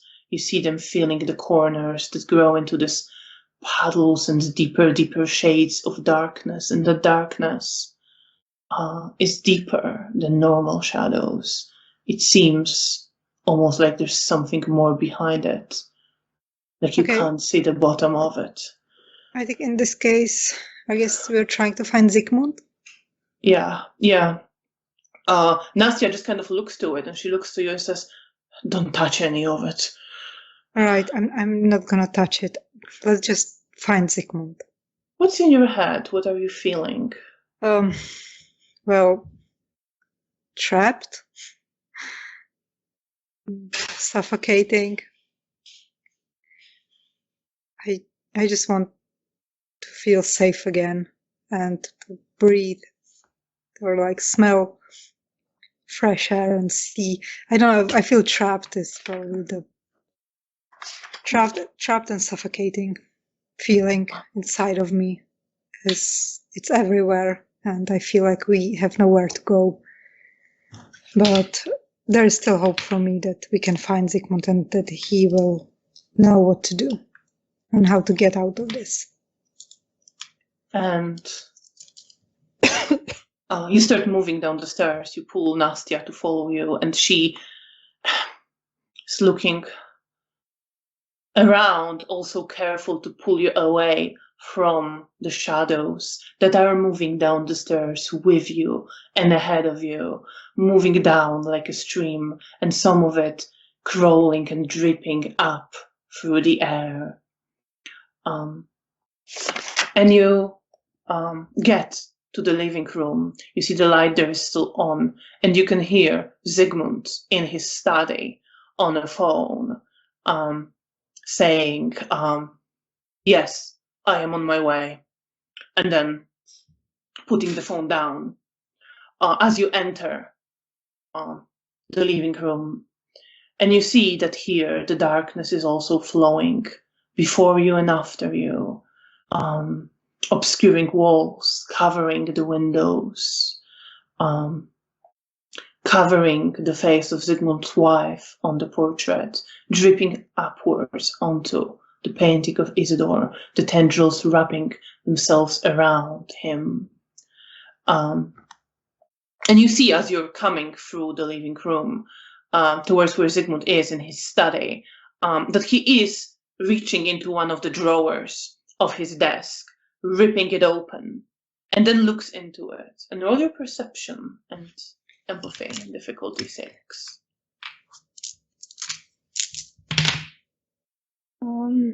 3 successes.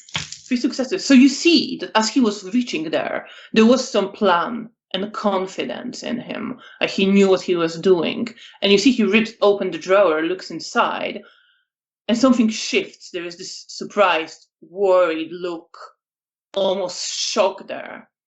Like he clearly expected something to be there, and now it's not there. He is worried, and he starts reevaluating.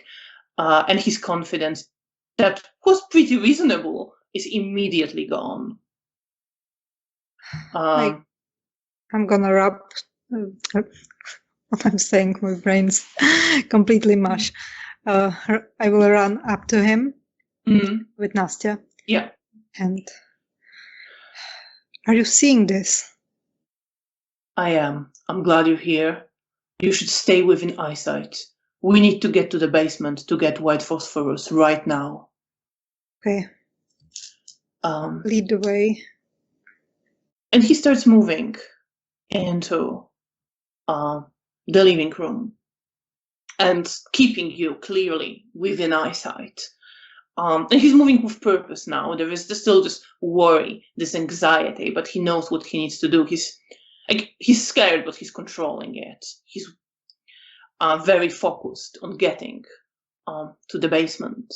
And you see that as he steps into the living room, the darkness fills the doorway leading to the corridor out.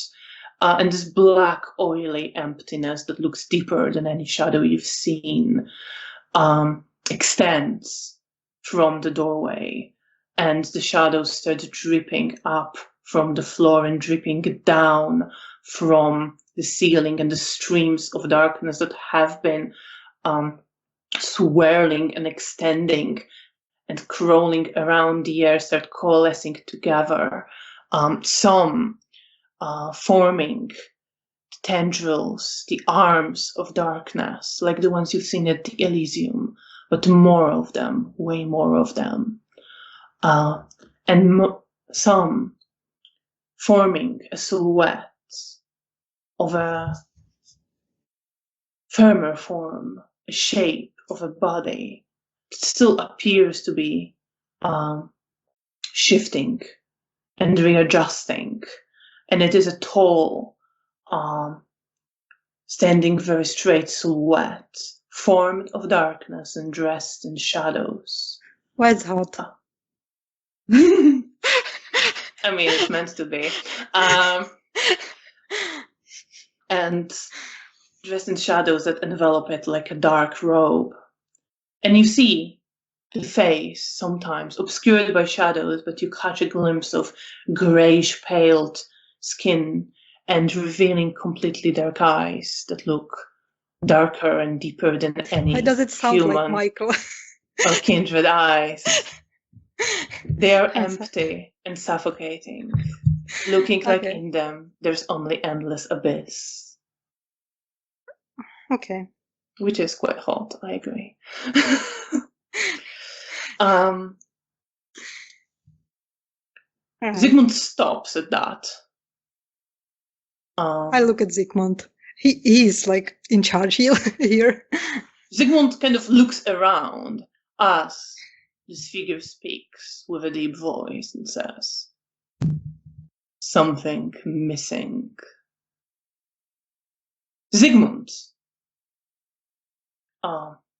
ignores him and quickly moves through the room towards where the table was and the just small shelf behind it, and he grabs an oil lamp and starts searching for matches to light it, at which the dark figure continues, looking to Zygmunt briefly. I see that my protege has done well. And then he turns to Nastia. I knew you would excel. And Nastia just kind of looks at him. What are you talking about?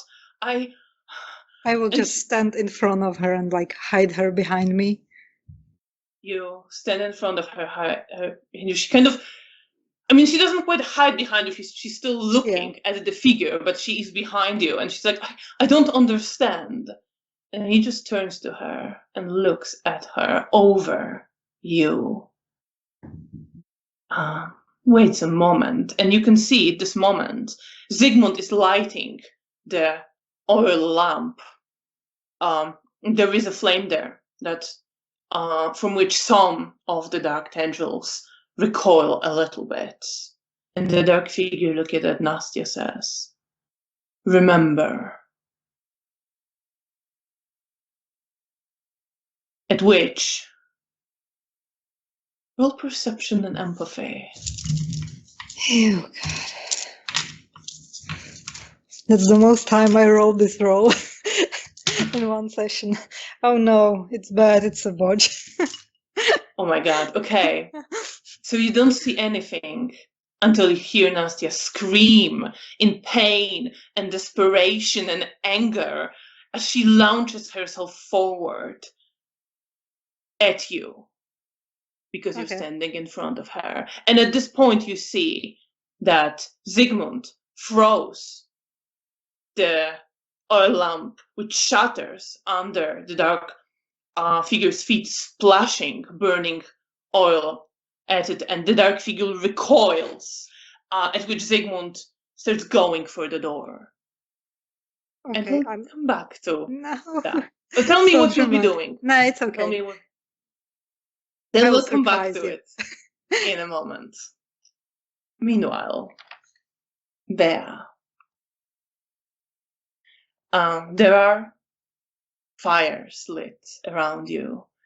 The musicians are playing this really fast, upbeat music for dancing. You see some people start dancing around and through the flames. Some people grab at some of the mortals who are around this place and start drinking. What are you doing? Other than dissociating wildly, I think I'm looking around, taking in the scene, again feeling lost and uncertain of how to proceed, and scared, and aware of what I presume is about to be brutal slaughter in that direction. And just feeling very, very much like a deer in the headlights. So you look around and you see that Gravedigger is just laughing and grabbing some mortal to have a drink. You see that the woman who conducted the ceremony takes Ziemowicz's hand and starts dancing with him around the fires, jumping through. You see that Anita offers hands to Irmina and they start dancing as well. You see the Nosferatu, Danka, grab a mortal, have a drink, and then toss him to some other young Nosferatu whose name I think Gravedigger didn't even share with you. Okay. And clearly like asking him, toss him back, it's share the drink game. So you see that happening around you. And you see Janko, the man with a bow tie, coming towards you with a slightly struggling young man just over his shoulder, not paying much heed to his victim, coming towards you and smiling. Oh no. I will try and look polite. Comes up to you, kind of looks you up and down. You look good. I mean, I know there's something weird happening with the two of you, but you looked good before. I thought you might want a drink. And you feel immediately kind of attracted to him. That's a weird sensation. That is a weird sensation. It's not like necessarily physically attracted. Yeah. As you notice, Drawn he's quite to him. handsome. He is smiling at you. Okay. There is, although what he's doing is horrific, there is certain charm, certain charisma to it. Okay. In which case, I mean, I didn't really want to offend him to begin with, but I guess I'm more inclined to go along with it. And I'll smile at him, somewhat demurely, and thank him. And is he sort of holding them out, or? Yeah, he kind of takes the man off his shoulder, and you see this like terrified eyes of a man maybe around 30, just sort of looking around. You see there's a gag in his mouth, muffling his screams. But Janko is holding him in place and like moves his head to the side so that you can bite into his neck and drink. Come on, don't hesitate. We have plenty. Okay, I guess I lean forward and bite into him, although there's a part of me underneath the sort of what's the word I'm looking for? The sort of the charm, and the sort of starstruck feeling, I guess. There's this part of me that's deeply uncomfortable. But I don't want to embarrass myself in front of him, I guess. How much do you drink?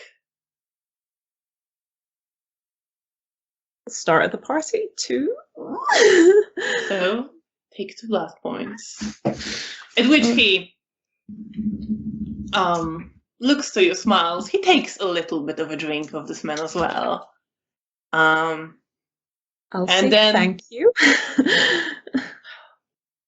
It's only polite to offer a lady a drink at a wedding. Come on, let's drink to the happy couple. This is a joyous occasion. You don't have to restrain yourself here. Oh, God.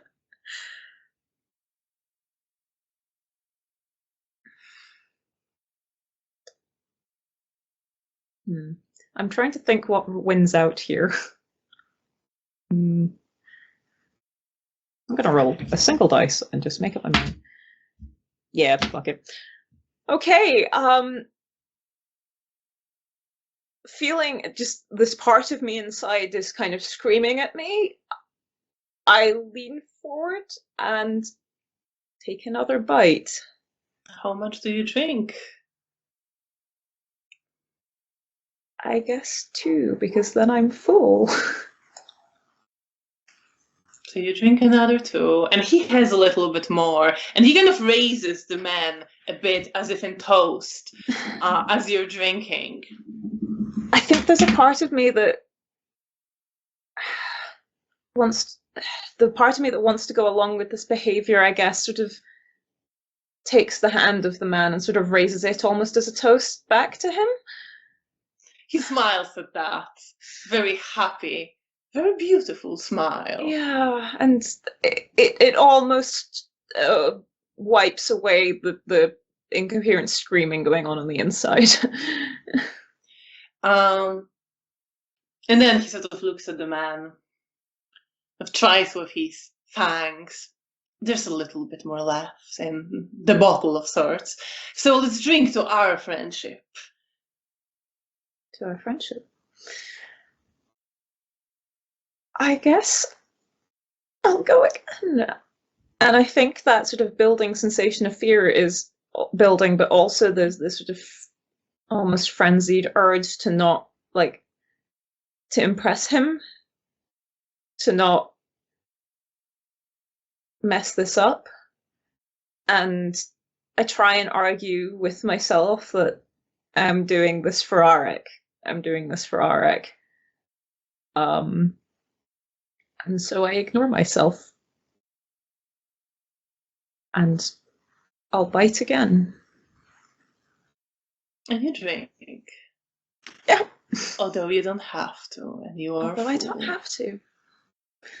And then the man drinks a little bit more, and then moves away, drops the dead body of the young mortal to the ground, and it just falls into the snow.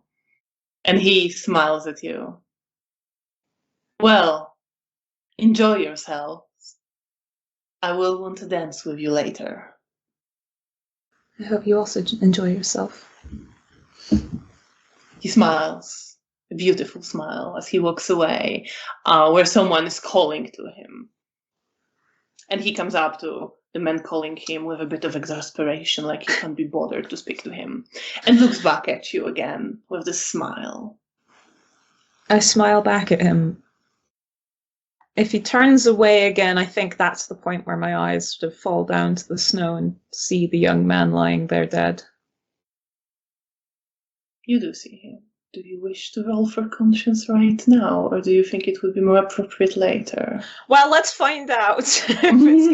I'm sure I can commit more than one atrocity in one evening. Let's find out later. All right, let's leave it for later. I can totally believe that Bea would process everything just later. I'm dissociating right now. I'll get back to that. Yeah. So you stand there for some time, dissociating still.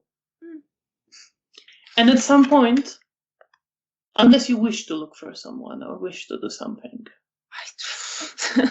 I think I end up actually watching the dance, trying to watch the steps of it, given that there's been an expression that I'm expected to dance later, and I don't remember the last time I danced. So you try to discern steps to it. Roll your perception and performance. Why not? Sure. With difficulty 8 for this. 3 successes. 3 successes. So you realize that there are no steps. Okay. And there are no rules. The only rule that appears to be in place is show how close you can get to the flames and show how much you're not afraid of them. You see the woman who conducted the ceremony and Ziemowit, when they're dancing, she's moving quicker than your eye can even follow sometimes, and she almost walks right into the bonfire, but then jumps away at the last moment. And you see some of the younger ones, when they're dancing, they try to push each other into the flames as well, as if challenging whoever the other one will get scared or not. There is this competitive element there. There is the element of showing how unafraid you are and how bold you are. It's the only rules that appear to be there. Great. As much as I was strangely enjoying this man's presence, I'm somewhat dreading the dancing. Then I guess I look at the musicians, and do any of them look familiar at all, or are they new faces to me? They are new faces. Yeah. If you observe them more closely, you would notice they appear to be a little bit out of it. Their eyes direct back to the woman dancing with Ziemowit. Okay. They seem very focused on her as they keep playing. Okay. Irmina, wearing your face, comes up to you with a smile. Me wearing her face. Moves her veil away from her face now. She is wearing her wedding dress that is a little bit touched by the fire now, a little bit burned, but she doesn't seem to worry about that much. And she gives you a smile. Are you having fun? Yes. I'm not used to parties.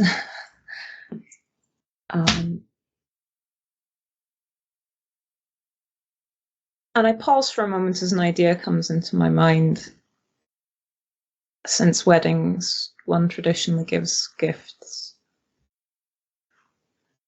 And I reach up and I unclasp the locket from around my neck and hold out my hand to her. And she takes it. Oh, thank you.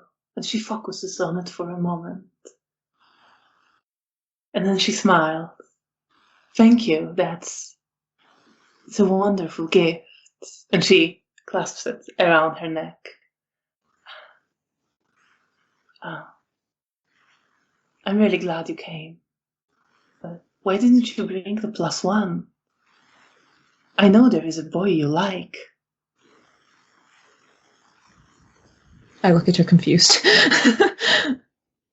Oh, don't be like that. There is somebody, I can see it.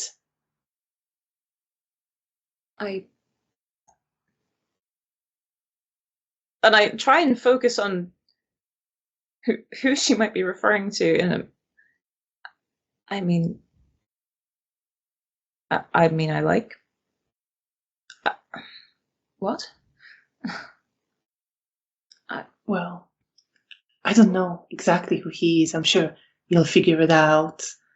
You should marry him before you are all dead. I hear there won't be Camarilla in this city soon.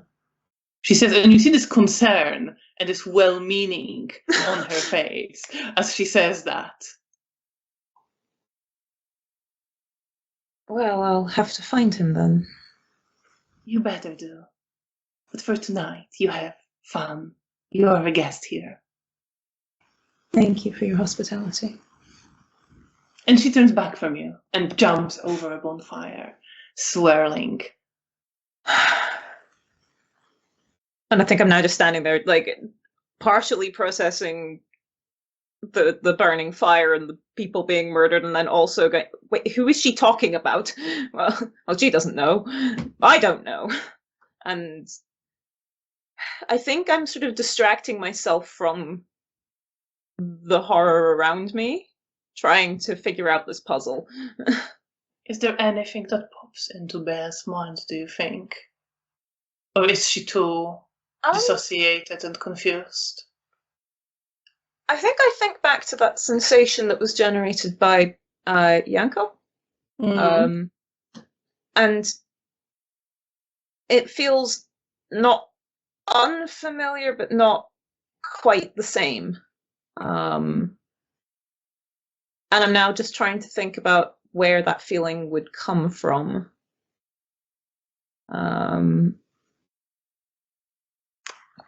There's maybe a sort of silhouette sort of somewhere in the back of my head of someone tall with broad shoulders.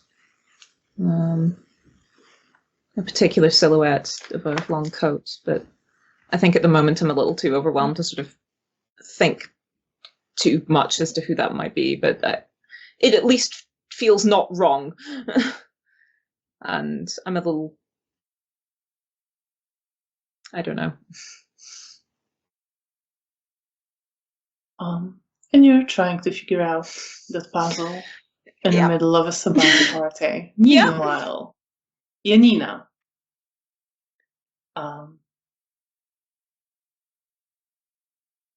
Zygmunt is going just for the exit from the room as Nastia screams and launches herself forward at you. Okay, I'm going to try and grab her, like to stop her from like jumping on me, and so I didn't fall. I will try to fight her because I want to like wrap my arms around her and take her away from here. All right. So you turn around to grab her and roll your potence. Well, actually, it's spending willpower. Right. Okay, let's do that roll, and then we'll do like initiative and all that, depending on how that goes. Spending willpower. You can also spend a point of blood for automatic successes from your potents. Okay, I'll do that. Anything for my girl. So that's leave your potents to the side. That's your successes. Roll your strength and roll. Okay. Okay. Difficulty is 6. Okay. Oh wow. I have all successes. So 6 plus 4 successes from the potents, so 10. Yeah, easily. Yes. She is clearly Finally. going for it, wanting to bite into you, and you see that she is in frenzy. But you manage to wrap your arms around her, and you can restrain her, you can grab her. She can't quite like free herself from your grasp. Okay, I will hold her and I will try to move. Can I try to like hold her and move towards the same exit that Zygmunt went? Yes, so as you do that, you see that Zygmunt went actually not even through the exit, he went through the wall. And part of it is just in ruins. And you see that as that happened, the dark figure is no longer here. You see there's still the dark arms that are now dripping back towards the ceiling. And the dark, oily shadows shift and move, leaving this room. But outside the windows, there is still complete darkness. Okay, I will try to still hold Nastia and go towards the place where Zygmunt went. So with this amount of successes, you have Nastia restrained as she is thrashing and trying to bite into you, trying to punch you to get free, lost in frenzy. And you are carrying her outside, and you see you are on the stairs, and you see that darkness here is deeper, and the arms that you saw extending from the ceiling and walls in the living room are now feeling the staircase, and there are shadows underneath your feet. And you hear the sound of struggle. You hear something getting smashed. You hear not quite a scream, but like a grunt of pain, and something else getting smashed. Okay. But the view is a bit obscured by all those shadows. I will call out to Zygmunt. What did you just call Zygmunt? You just Yes. call his name. Yes. There is no reply, but at that, there is another crash as of someone breaking into the wall. Okay, I will turn towards the sound. Do you want to go in that Yes. direction? Yes. And you do, and just give me a roll for your dex, celerity, and athletics to move between the shadowy arms. What is the difficulty? Difficulty will be 6. I'm going to roll for them. Okay, then I have 2 successes because I had 3, but I had 1, so 2 successes. I'm gonna do the general roll of how hurt you become on the way there. As they don't necessarily like very committedly attack you, but still will lash out at you, trying to stop you. So that would be, oh my god. Okay.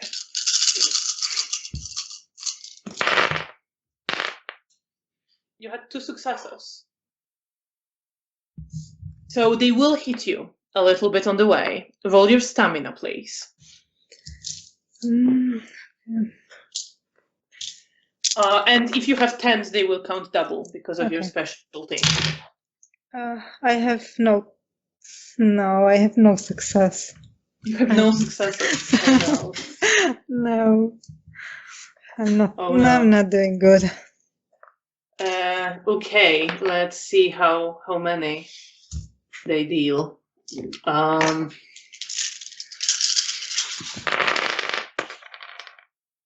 So it didn't actually roll. Okay, they did roll pretty well. So you will take. Oh no, it's okay. It's bashing, so it halves. So you're gonna take 3 damage Okay. So. as they slap you on the way. Okay. Not necessarily trying to stop you, but pushing you. As Nastia is still struggling against you. Okay. And you move through them. And you see now, in front of you, a scene of Zygmunt fighting with the shadowy figure and fighting with the shadowy arms that are attacking him. And you see the shadows that were attacking you on the way moving towards them, dripping along the walls and along the staircase towards there. And you see that it is a quite desperate fight as Zygmunt tries to move ahead. He's close to the entrance to the basement and he tries to go down the stairs. You see that some walls, parts of the stairs are broken here.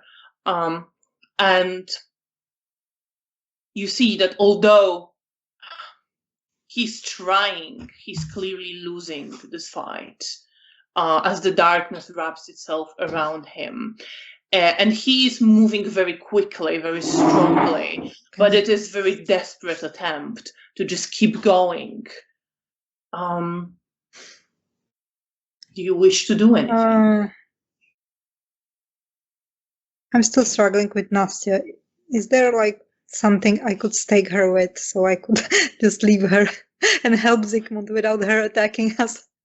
Roll your perception and alertness. Difficulty with everything happening, I would still say Okay. 8. Wait, I'm -2. Okay. Oh well, I have 2 9s. Yes, there was a piece of furniture that got broken, and there is a wooden part of a chest of drawers that was just standing there at the bottom of the stairs that you can grab to stake Nastia with. Yes, I will do it, and I'm just like whisper to her that I'm sorry, but that I have to do it. And so you stake Nastia, driving a stake through her heart, and I'm gonna let you do that. Actually, you know what? I'm gonna make you roll to see how quickly you can do it because it's not the easiest thing to stake somebody. Right. So roll your strength, potence, and just I guess it would be melee for the stake. So that, but you have melee. Yeah, I do. I just have to find it. Yeah, you can the same. You can spend willpower. You can spend blood point for automatic successes from potence. Okay, if you wish. I will spend a lot. So okay, so roll your strength and melee. Okay. How much potence do you have? 4. 4. So that's 4 successes already. Okay, melee 2 and strength 3. Okay. I have, what was the difficulty? 6. Okay, then 1 success plus the 4 from the potence. That's just enough. So you drive a stake with 1 movement through Nastia's heart, and she goes limp in your embrace. I will slowly lean her down on the ground, and then I will go to help Zygmunt. You're going to help Zygmunt. What do you want to do? I guess you can't Can I like jump on the shadowy figure? You can Or- attempt to do that, yes. Okay. Is it like, I wasn't sure if it was like in form enough that it like holds. Well, the form is always shifting. It doesn't quite have a very stable form, but it is very clearly in this place. And as you see that it is very clearly, it is reaching for Zygmunt, who's struggling actually not against the figure, but against the shadows that are tighter and tighter wrapping around him, draining his strength. And he is slowly losing that and becoming just Do I have a held. knife on me? I'm not sure. I thought in You the can past, do, yes, you can do. Can I like, okay, in that case, can I slice the shadowy tendrils with the knife? Sure. Roll your strength and melee and potence to slice at the shadowy tendrils. Okay. No. I gonna.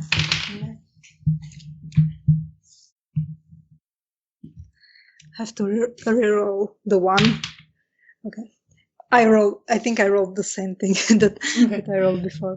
Okay, what is the difficulty? 6? The difficulty is 6. Okay, in that case, I have 3 successes. 3 successes. So take 2 dice and add your strength and potence and roll your damage with difficulty 6.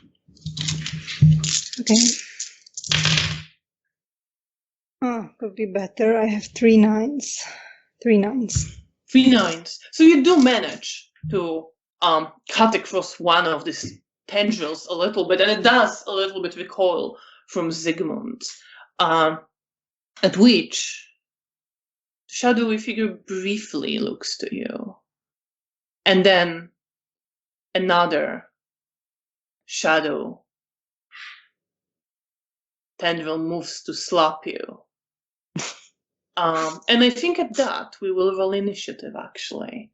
So roll your wits and alertness and tell me how many successes you have. Does my penalties? Yes. Okay. In that case, what was the difficulty? 6. Okay, I have 2 successes. 2 successes. 7 and 9. So the shadowy figure will go first. Damn it. And since it is the beginning of a round, do you wish to spend blood on celerity to defend? Yes, I will. Also, do you wish to spend 10 XP to get a third dot of celerity? Yes, I can. I have so many XPs. I can do that. In this case, you would have 3 celerity now, right? Okay, yes. You can spend up to 3 blood points, and each point you spend is an extra action you will have. Okay. All right, then I will spend another one. But now So how many extra actions are you taking?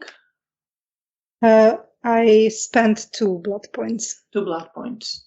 So you can defend against the shadow tendril, or you can take a hit and attack more times. No, I don't want to take a hit. I'm already very hurt.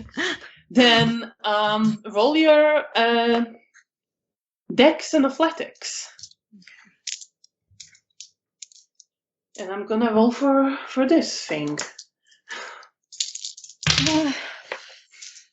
Oh, what was the difficulty? The difficulty would be 6, yes. Okay, then 8 and 6, so 2 successes. 2 successes. I hope So it will hit you just. No. Just. I'm sorry. Roll your stamina, please. You can spend willpower on this if you'd like as well. It's too late and I have no successes. You have no successes. No. I think Janina is on her way to torpor. She may well be. Just her Oh and my Nastia god. lying And together. that. Okay. Let me roll that. Okay, so that is for damage.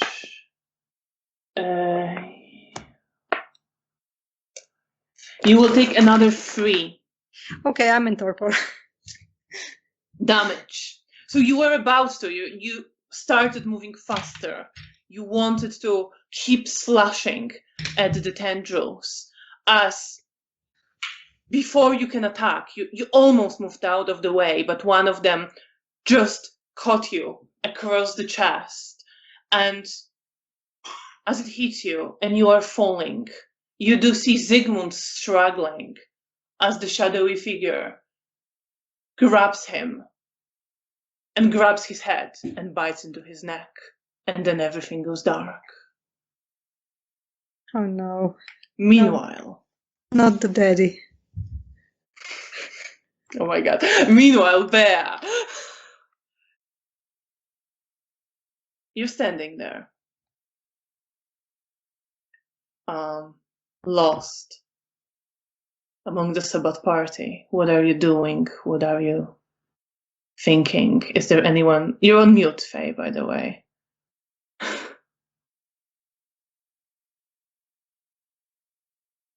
That was weird. My key binding Yeah. wasn't working. I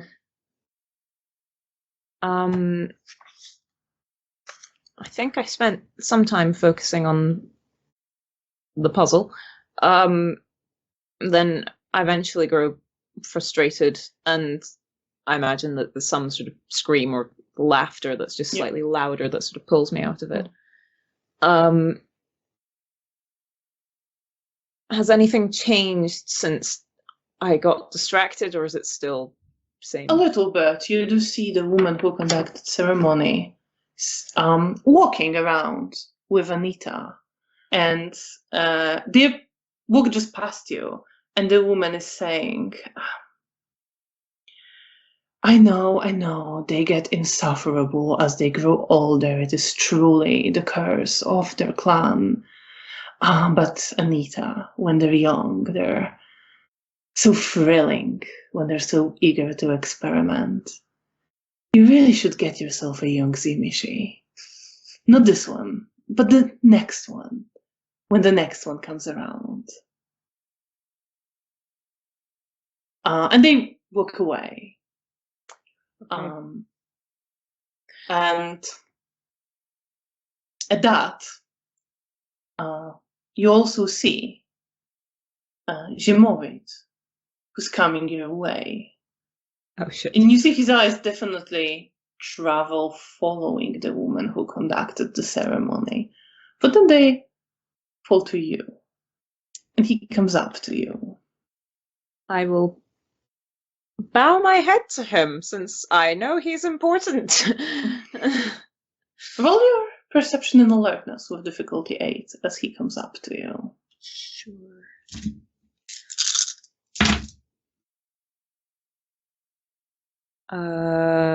Two successes. So you do see that his face, you weren't necessarily paying attention, but you do notice that something is strange in how his facial features, how his skin, where you can see it, is arranged. And you realize that he almost like pulled some of his muscles to cover up injuries, but he's still clearly in pain as he's walking. And it's not perfect. It is visible that he's done some work on his body, yes, to hide some of his injuries. And he comes up to you as you're bowing and just says, I see you remember me. Yes, sir. I'm curious. Where is the third one?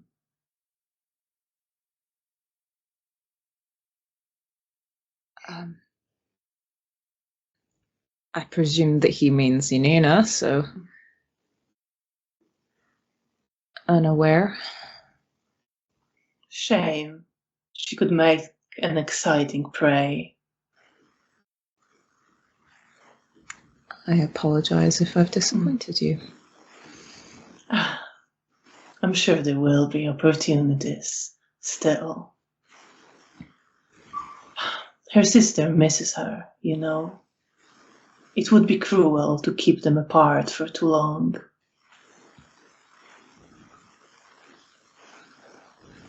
And that triggers something in me. I can't quite place, but there's something that hurts when he says that.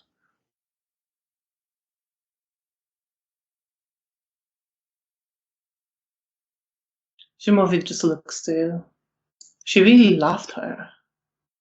I would like to find out if the feeling was mutual. And he smiles. Enjoy yourself, Beatrice. I'm sure we will see each other again soon. I will offer him the most polite smile I can muster. And he walks away, and how are you feeling? Angry. There's a weird feeling like someone's missing, I presume. This person. I can't remember her name. And that hurts. I'm afraid of him. I'm afraid of being here, but I need to be here for Auric, and I'm afraid for Janina.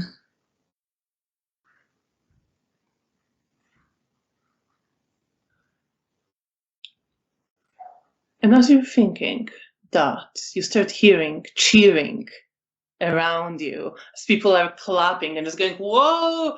And you, as you glance around, you see that Casper is digging himself out of the grave. And he emerges from the dirt, looking wildly around, clearly in frenzy. And then he gives out this half-human, half-animalistic shriek, and he starts chasing Danka the Nosferatu, who just laughs and starts running away. And as she's running, she grabs one of the younger shovel heads and throws her towards running Casper. And the woman just, like, he almost grabs her, but she pushes him away and starts running and is laughing as she is running and jumps over the bonfire, at which Casper just moves away from the bonfire, clearly scared, and then runs towards another person. And there's a little bit of that going on. And suddenly he's running towards you, looking absolutely frenzied. Oh, with shit. the hunger in his eyes. Okay, I'm gonna try and jump a bonfire. Roll your dex and athletics then. Can I have boosted my dex, given I had extra blood earlier? Yes, you can. Okay. Yeah, I will let you do that. Okay. So that would put me to 4 dex and athletics.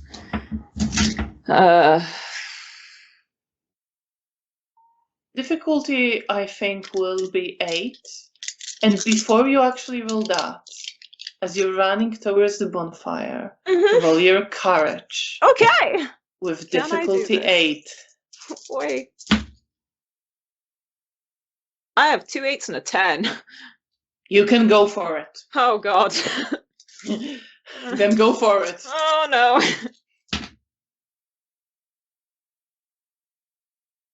I have 2 successes. So you I can don't think jump it's elegant. over the bonfire and land on the other side, and you see some people cheer, and Janko comes up to you and just goes, well done, and then starts chasing Casper, running in front of him almost to try to taunt him, and then run away. And there is a little bit of that going on. And finally, Casper is running towards the musician, and he grabs one of the people there, just a man playing a cello, and just bites into him, at which everyone is cheering and clapping as Casper drains that man completely dry. I think in this weird moment of this sort of bizarre elation, the sort of peer pressure feeling of just being in this crowd that's very much in one direction. I find myself also clapping, although I'm not necessarily enthusiastic about it, but I'm joining in. And again, there's this weird feeling of I got approval for something, and there's this odd almost feeling of like a community, and also there's this horror at witnessing a man getting, I presume, torn apart. Yeah, less torn apart, more just drained. Yeah. Not quite disgender Killed. to do that. Let's go with killed. Killed, yes. Yeah. And you get lost in it briefly, in the horror and in the feeling of community. And as the body of the musician drops to the ground, you see that the others are looking kind of scared. But Anita comes up to them and looks each one of them in the eyes and says something very quietly. And they pick up their instruments and continue playing this melody. But they are looking scared right now, although they are playing. And then the woman who conducted the ceremony, from underneath the altar, hidden behind the cloth, she takes out a chalice, like you would use when performing a mass. And she opens her wrists with a knife that she has somewhere amid the jewelry covering her body. Just a small blade, and pours some blood into the chalice. And you see others come up, and Ermina is with Casper and is opening his wrist and guiding him in as he's out of frenzy but very confused. And they all put their blood into the chalice. Do you attempt to do that as well? Is anyone looking at me expectantly? Roll your wits and etiquette. Difficulty 7.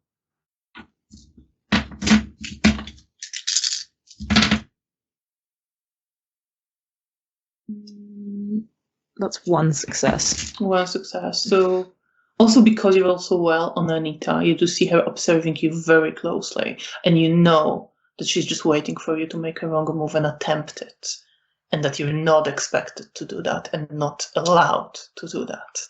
Okay. In which case, I stay back observing, and yeah, just feeling this. I guess that outsider feeling swells up. But it's okay, it's for Arik. And I keep sort of telling myself that. You keep telling yourself that.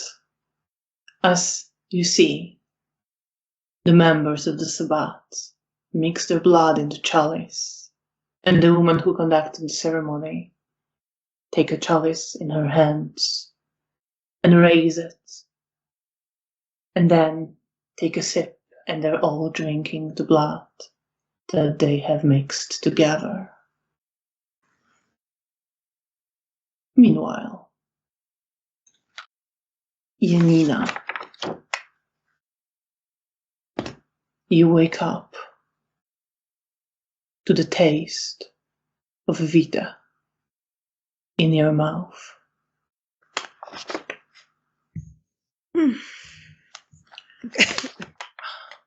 Okay. What are the first thoughts that come to you? I think first thought is Zygmunt, because it was the last thing that I remember seeing. And as you open your eyes, you see over your face Nastia, who's feeding you some of her Vita from her wrist. And there are tears on her face, and she's shaking. Nastia. I love you. I didn't know. I love you. I love know, you. it's okay. You must remember It's okay. that I love you. I know, Nastia. It's not your fault. It's okay. You can gain 2 blood points and a step of blood bond to Nastia. Yeah, I'm keep collecting it like Pokemons. Yes. And you see, as you're saying this, over her shoulder, a dark figure but not the shadowy figure you saw, but a man you haven't seen before, looking to be in his 40s, maybe 50s, with pale, clearly inhuman dead face, and dark hair with strands of grey running through it. And he is wearing a priest's robe, but different than the one Florian would wear. Not a monastic one, just ordinary priest's clothing with a black collar. And he's standing over you and Nastia and observing. And as Nastia moves away, he just looks to her and says,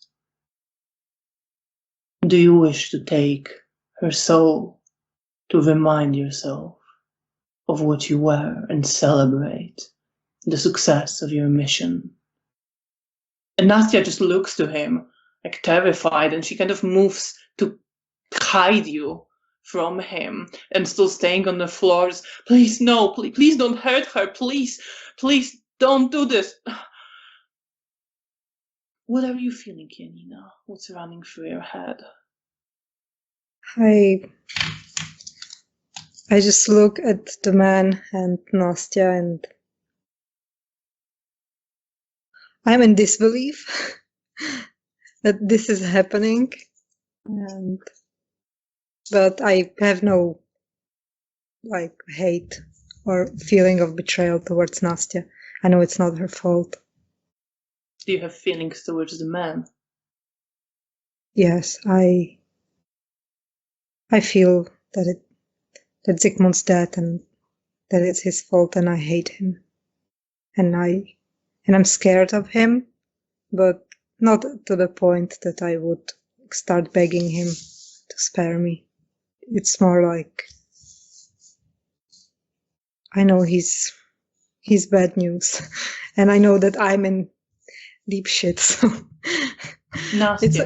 it's more like acceptance, but with fear.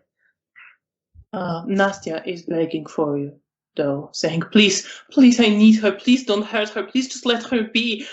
Please." And the man considers, and then raises his hand, and comes closer and just places his hand on Nastia's shoulder. "Calm down now, child. It's all right. You don't have to. Come with me. Come home." And she kind of looks back to you and looks to him. And there's this question in her eyes, and he just is not even looking at you anymore, but he's looking at her. And she looks at you with this desperation and fear and confusion and tears just covering all her face. "Janina, I love you. Remember that I love you." I know. I love you too. And then she stands up and starts following him. And they step out of the house into the night and darkness outside. Are we still in the Zygmunt's house? You're still in the Zygmunt house. You would be now on like a full track of damage, but not in torpor. Okay. You are incapacitated, but you can spend blood to heal. Okay, I will spend blood to heal. And as you are lying there, how much blood can I? 1 per damage. Okay. As much as you can, as you want, basically. Okay, so if I spend 2 blood points, I will be on mold. Yes. Okay, then I will be done. Then you do that, and as you are lying there, healing, waiting for your body, just nourished by Nastia's Vita, healing itself. What's running through your head as you're left there, alone? I sit up and I look for signs of Zygmunt's, I guess, ash. You do see ashes. You do see the clothes he was wearing, his checkered suit, covered in ashes, not far from where you were, at the entrance I guess I'll to just the basement. sit there for a bit, just like crying. Because I'm really sad that he's gone, that I couldn't help him, and also that Nastia's gone too, and I just feel desperate and heartbroken, and I need some time before I will try to find a phone and call to the hotel. So you're sitting there, crying over your primogen. Meanwhile, Bea, as the pack again spreads and Evemina takes Casper's hands and leads him in a first dance of sorts, at first waltzing around between bonfires and then guiding him to start jumping through and nudging him towards the flames. People are cheering and clapping and then joining in the dance. What's running through your head?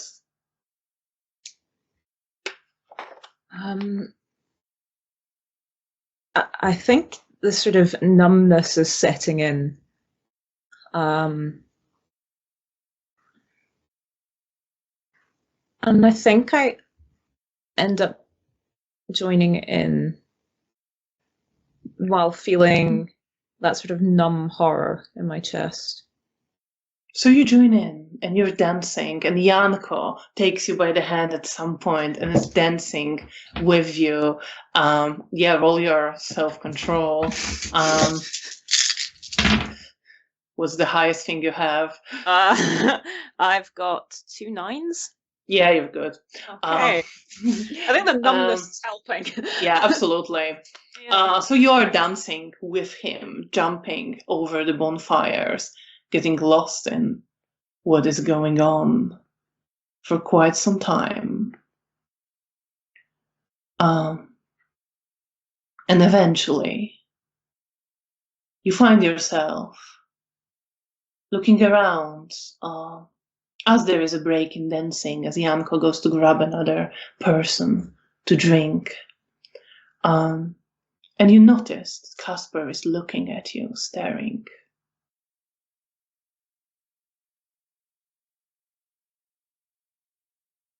I stare back at him. Don't approach him. I don't know He's what I say to him. approaching. Oh, good. He's approaching you.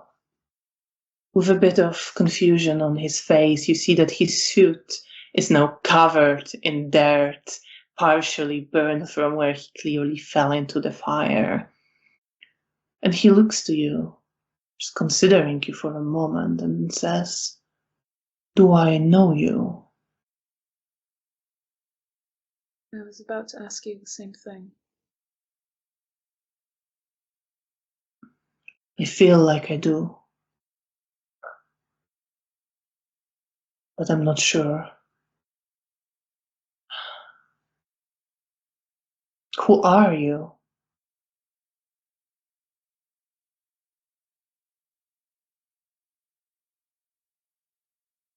I'm no one of importance. Kind of takes it in and nods his head. Were you always that? Maybe. I don't remember. And you see that he's sort of struggling with something, like he's thinking about something very intensely and can't reconcile it.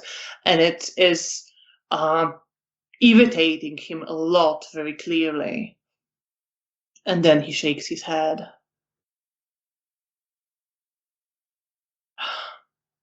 I don't know. I feel we know each other. We know each other right now. Would that mean we knew each other before? Maybe once upon a time. He looks confused at that notion. In another life.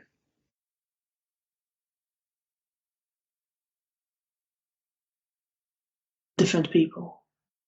Different And he people. kind of nods his head, like almost to himself, knowingly. Yes, different people. And he's still very confused, but it seems like he's found confirmation of something in his head. And then he just starts wandering off, clearly very confusedly looking around. My gaze follows him for a moment, a sort of numb feeling of confusion. And then my gaze drifts away from him and just over the congregation, the party, the death. And at that, a heavy hand that you've had on your shoulder before falls on your shoulder again. Right then, he'll come around. I'll make sure of that. He'll come around. And you see Gravedigger looking after Casper with this almost caring, almost wanting to guide and teach sort of feeling, but also horrible, monstrous smile. And then looks to you. Right. I hope I'm not interrupting fun. You seem to be fitting in pretty well. Thank you. So, about Arek. Arek. Yes, Arek. I would ask you why the sudden change of heart, but as long as you stay true to it, I don't give a shit. But what's your plan?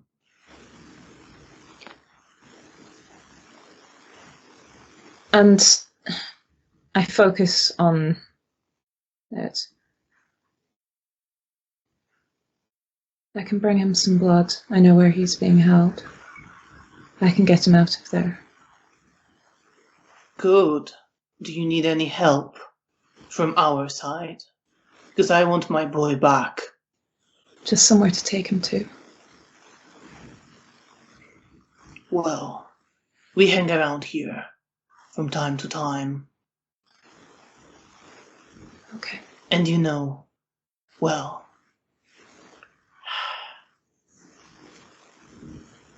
I'll keep an eye out here and leave a message, and you can bring him here if you need any help from our side. Let us know.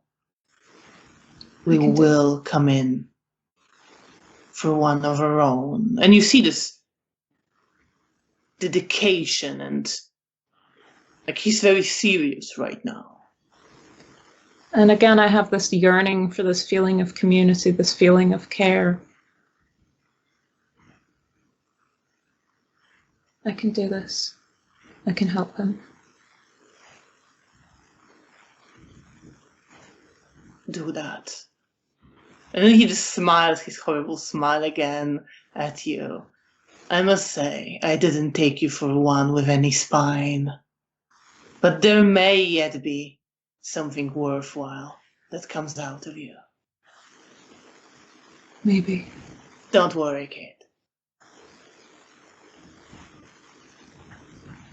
I sort of steel myself and nod and look him more in the eye. You have fun now. And bring my boy back to us. Yes, sir. And then he wanders off, leaving you in the middle of the party. How are you feeling? Weirdly, like, I want his approval. Like, I can do something right. Like, I can bring Arek to safety. And then I look around the room and that feeling of horror and the idea that this is the safety I'd be bringing him to, but it's what he chose. And there's this sort of confusion in me, but it's for Arik. I'm doing it for Arik. And so I sort of almost stop thinking and let the sort of scene wash over me. And I'm almost just kind of mentally watching as people drain mortals and dance over fires, and my brain's just kind of almost narrating the actions, but not really doing anything further with that, as just this numbness settles in over me. Meanwhile, Janina, you found eventually enough strength, mental strength, to stand up. Yes, and I will move through the house. I guess the lady who was there is dead or gone. You do find her body in Okay. one of the side rooms, and she looks to have suffocated. Okay. Would it be... Can I try to drink her blood, or it's like... You could do that. Okay, I'll do that. I need it. How much do you take? How much do you have right now? 4. 4. I will take... Well, she's dead. I don't have to Yeah. be careful now. You So don't whatever, have to. whatever I can get from her. No, she hasn't been dead for very long. I would say you can get like 8 blood points off her. Very That you nice. can get to have or to heal. Okay,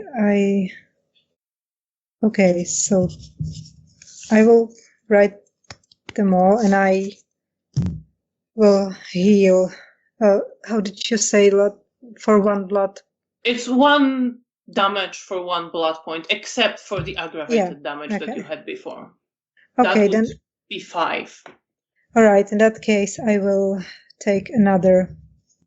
I will spend 2 blood points to heal myself, so I was on -1 penalty. All right. And how are you feeling seeing this woman dead, having suffocated in the air in darkness?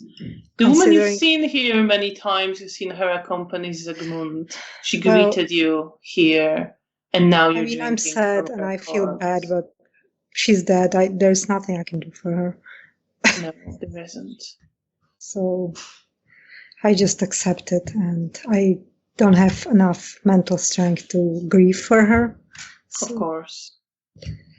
I just leave her after I'm done with her, and then I will look for the phone. You find the phone. And I dial the hotel where I will ask for the sheriff. So you dial a number. You go to Zygmunt's study where there is a phone. And you dial a number, and someone picks up and tells you that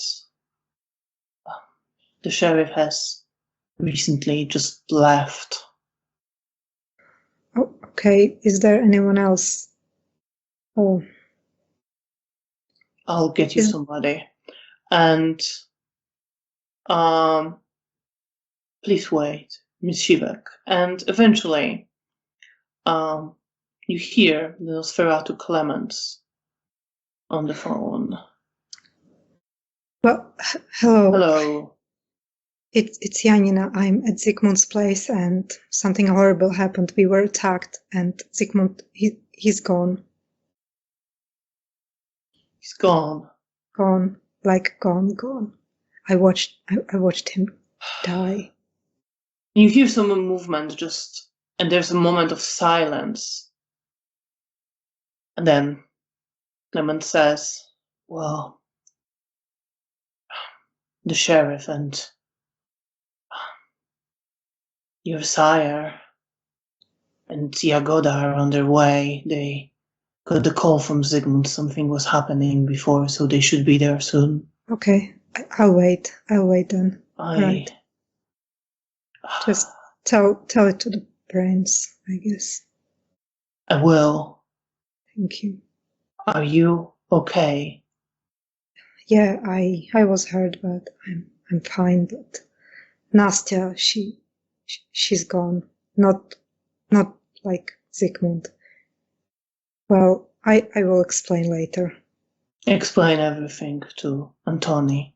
I will. And he hesitates for a moment. Then there's a moment of silence. And then, if you need to talk, Janina, we can talk. Just if you need someone to listen. Thank you. I appreciate that. Take care. I'm Stay sorry. safe. I'm a bearer of such grim news. Stay safe. They should be there soon. Okay, I will wait. And then I will hang up and I go to the entrance of the house and sit on a couch or somewhere on a chair and wait for them to arrive. Do you want to sit inside? Yes, I will. So that's the area near the entrance of the house, near the stairs leading to the basement, that is quite ruined, but you can sit on a piece of a rubble. Yeah, I will. And you see the ashes of your primogen still lying there near the entrance to the basement.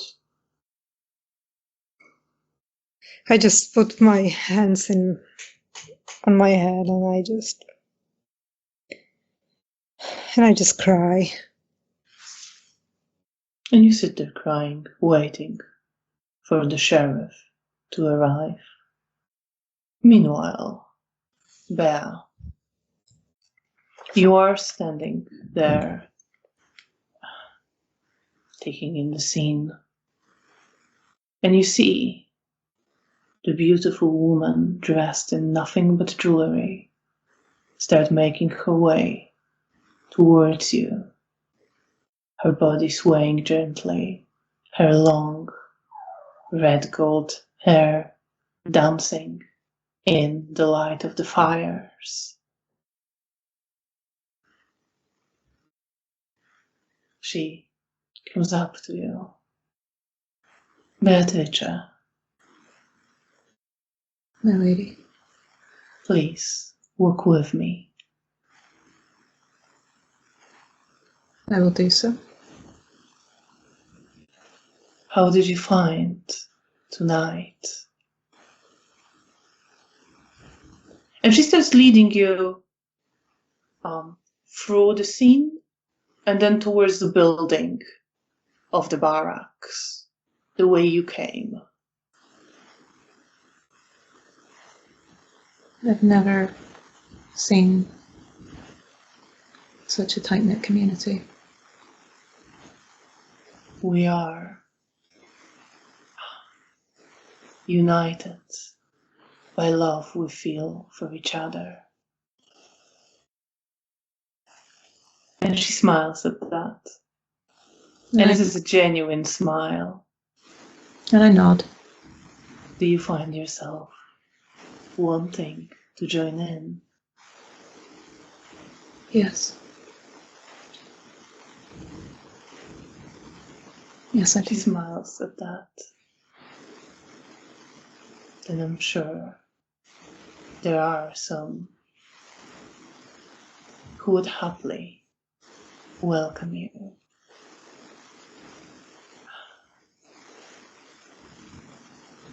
And she leads you into the building and through the darkness to the doorways from the other side.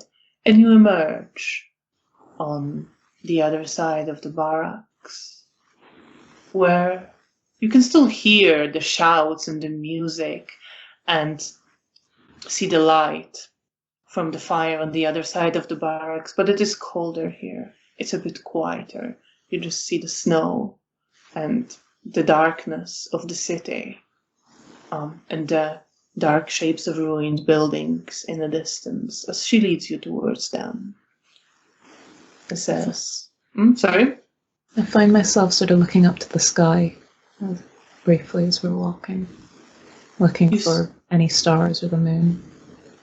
There is some moonlight still But there are more clouds now, gathered over the ruins of Warsaw.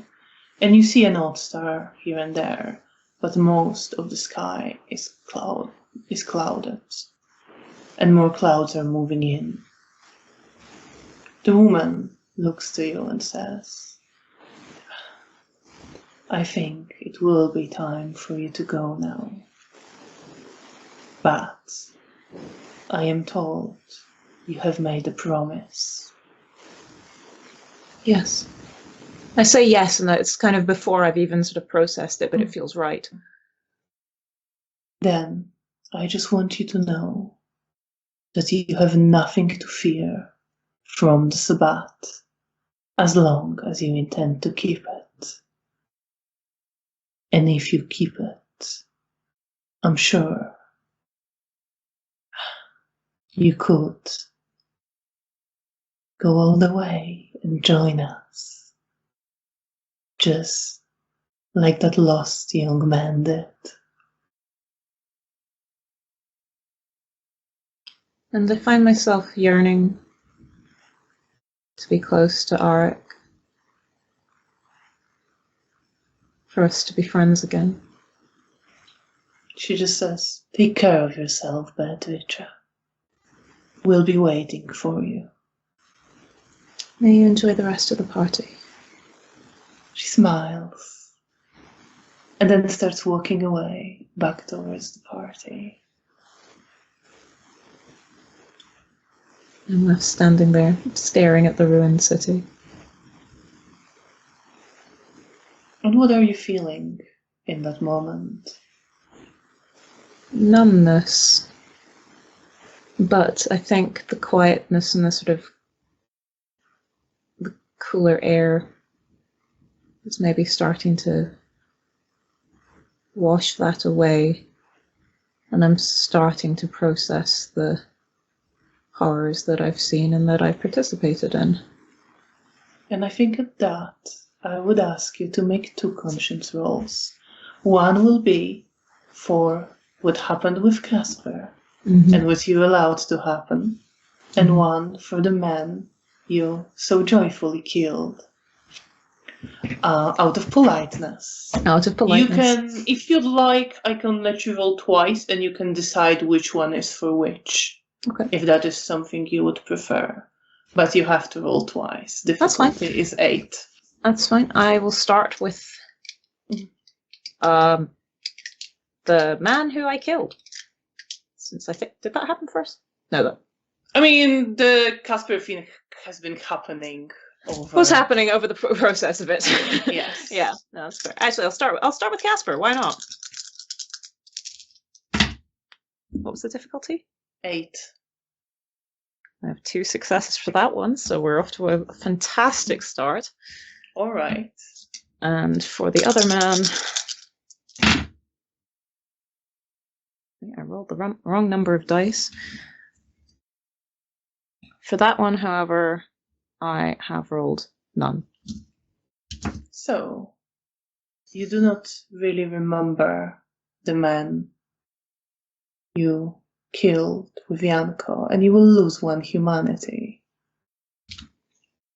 But as you are standing there processing, you realize the full weight.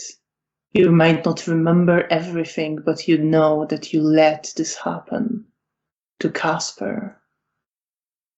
And you realize his confusion at everything that's been happening to him, and somehow you know that you are responsible for allowing it to happen, and you've done nothing.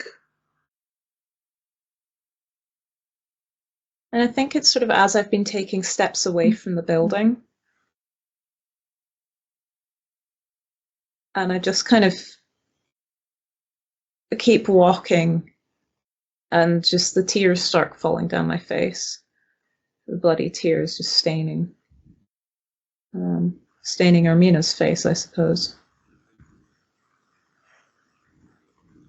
And I kind of want to retch. And I know that this man was important to me, but I don't know why, I don't know how, and I know that I I let him be turned into a monster.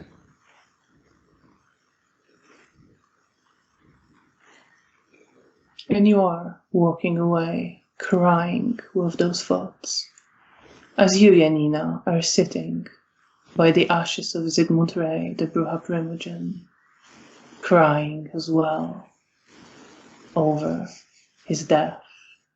And I think with that, we will end for tonight. Thank you both so much for playing. Such dramatic night.